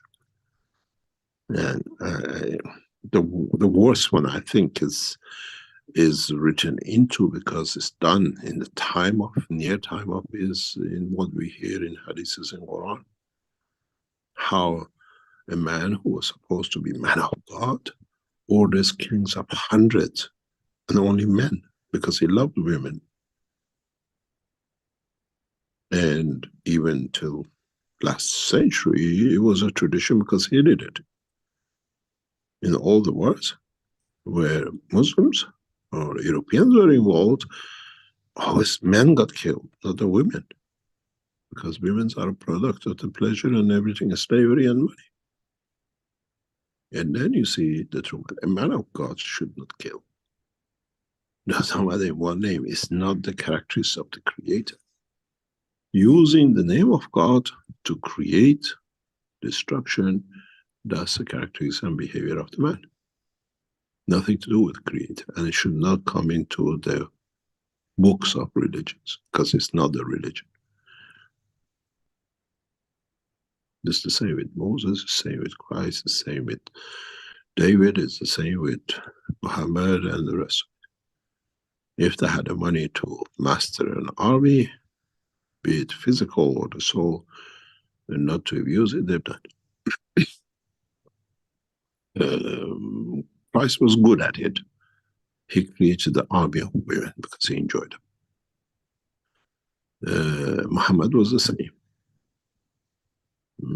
If you read the story of the Badr and the other wars, Muhammad, when he killed the men, ordered the men, if you read the most famous war, which is in Quran, which 800 men were beheaded in one day. When they got the Jews, supposedly, he said separate the men from the women.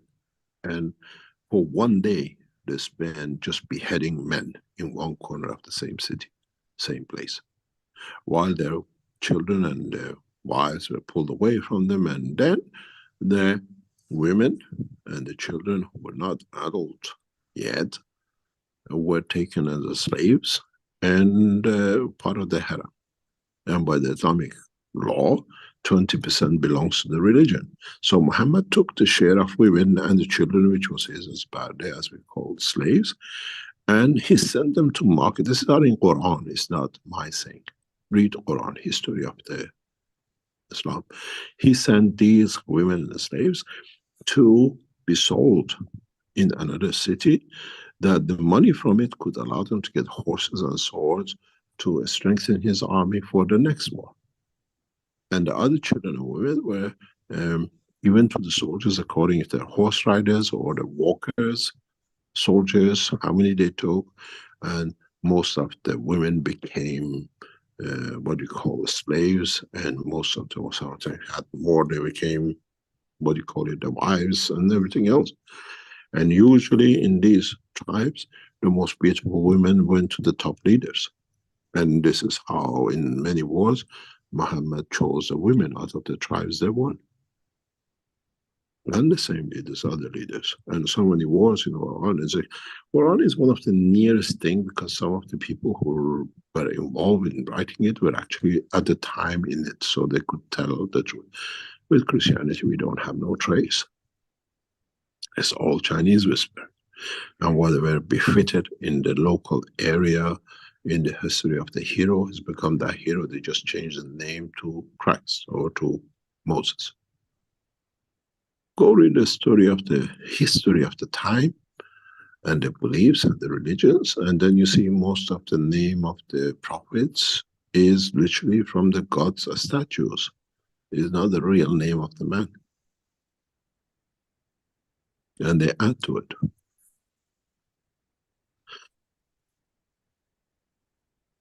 Read history, not the religion, and then come and read the religion books and say, oh, this name is just changed to this name has changed to this history is changed to this.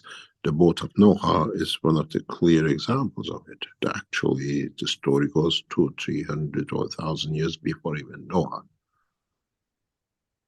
And they just changed the name of it. They've done a lot with Moses. History of the area, when they wrote, two Jewish guys wrote the first Torah at the time of Quraysh, they added what was historical, because people could accept it as a religion because they were in it and it wouldn't tarnish. And then a lot of it got made up. Then read the history and then see what's the fact in the holy books, and then you understand that a lot of it is made up to suit. It doesn't have no reality. And then read what Christ did and what life he lived. Moses had his army of soldiers. Muhammad had an army of soldiers. Christ had the army of soldiers, but the Christ himself, his army were all women. because he loved women. And he was a man of conflict. He never made an army of men to fight. He always enjoyed the army of women to enjoy. And then you see the men who used his name and his things became crusaders, and the rest of them we still see today.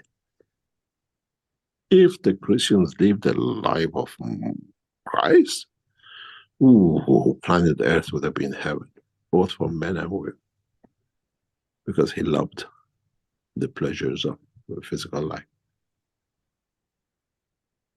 And it's in the historical books. Read the Jewish historians who wrote about this man called Christ. And you see how far it is from reality what you read in letters.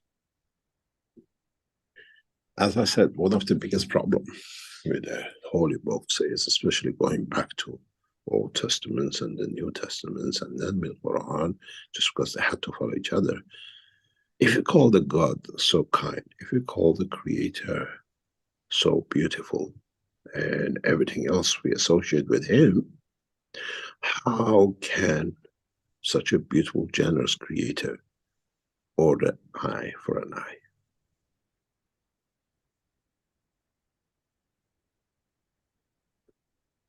If it was the truth, if you took somebody's eye by accident in the war, you become his eye. We don't take your eye that we two blind men. Then no man will take another man's eye because he has to spend the rest of his life being his eyes. That's the true rule. This is the true Creator, not the man who changed it. And one to follow has followed the same thing. If the books of the holy books are what they are from the Creator, this is the rule. Not eye for an eye. If you take some man's eyes, you have to become his eyes. So you have a burden of life, a blind man for you to carry for the rest of your life. No one will do that. So no one will blind no man. This is the rule of the Creator, not what they made up to be in the holy books, and they do. If you take somebody's life, you have become responsible for the life of those he left behind. And then you see if you can carry two families and become a wife of a husband of a man at the age of 20 when she is 50 years old with 10 children. No man will take a life. They change to suit. This is the holy love and truth, not eye for an eye. It's just from a weak man, because then he could change blood with blood.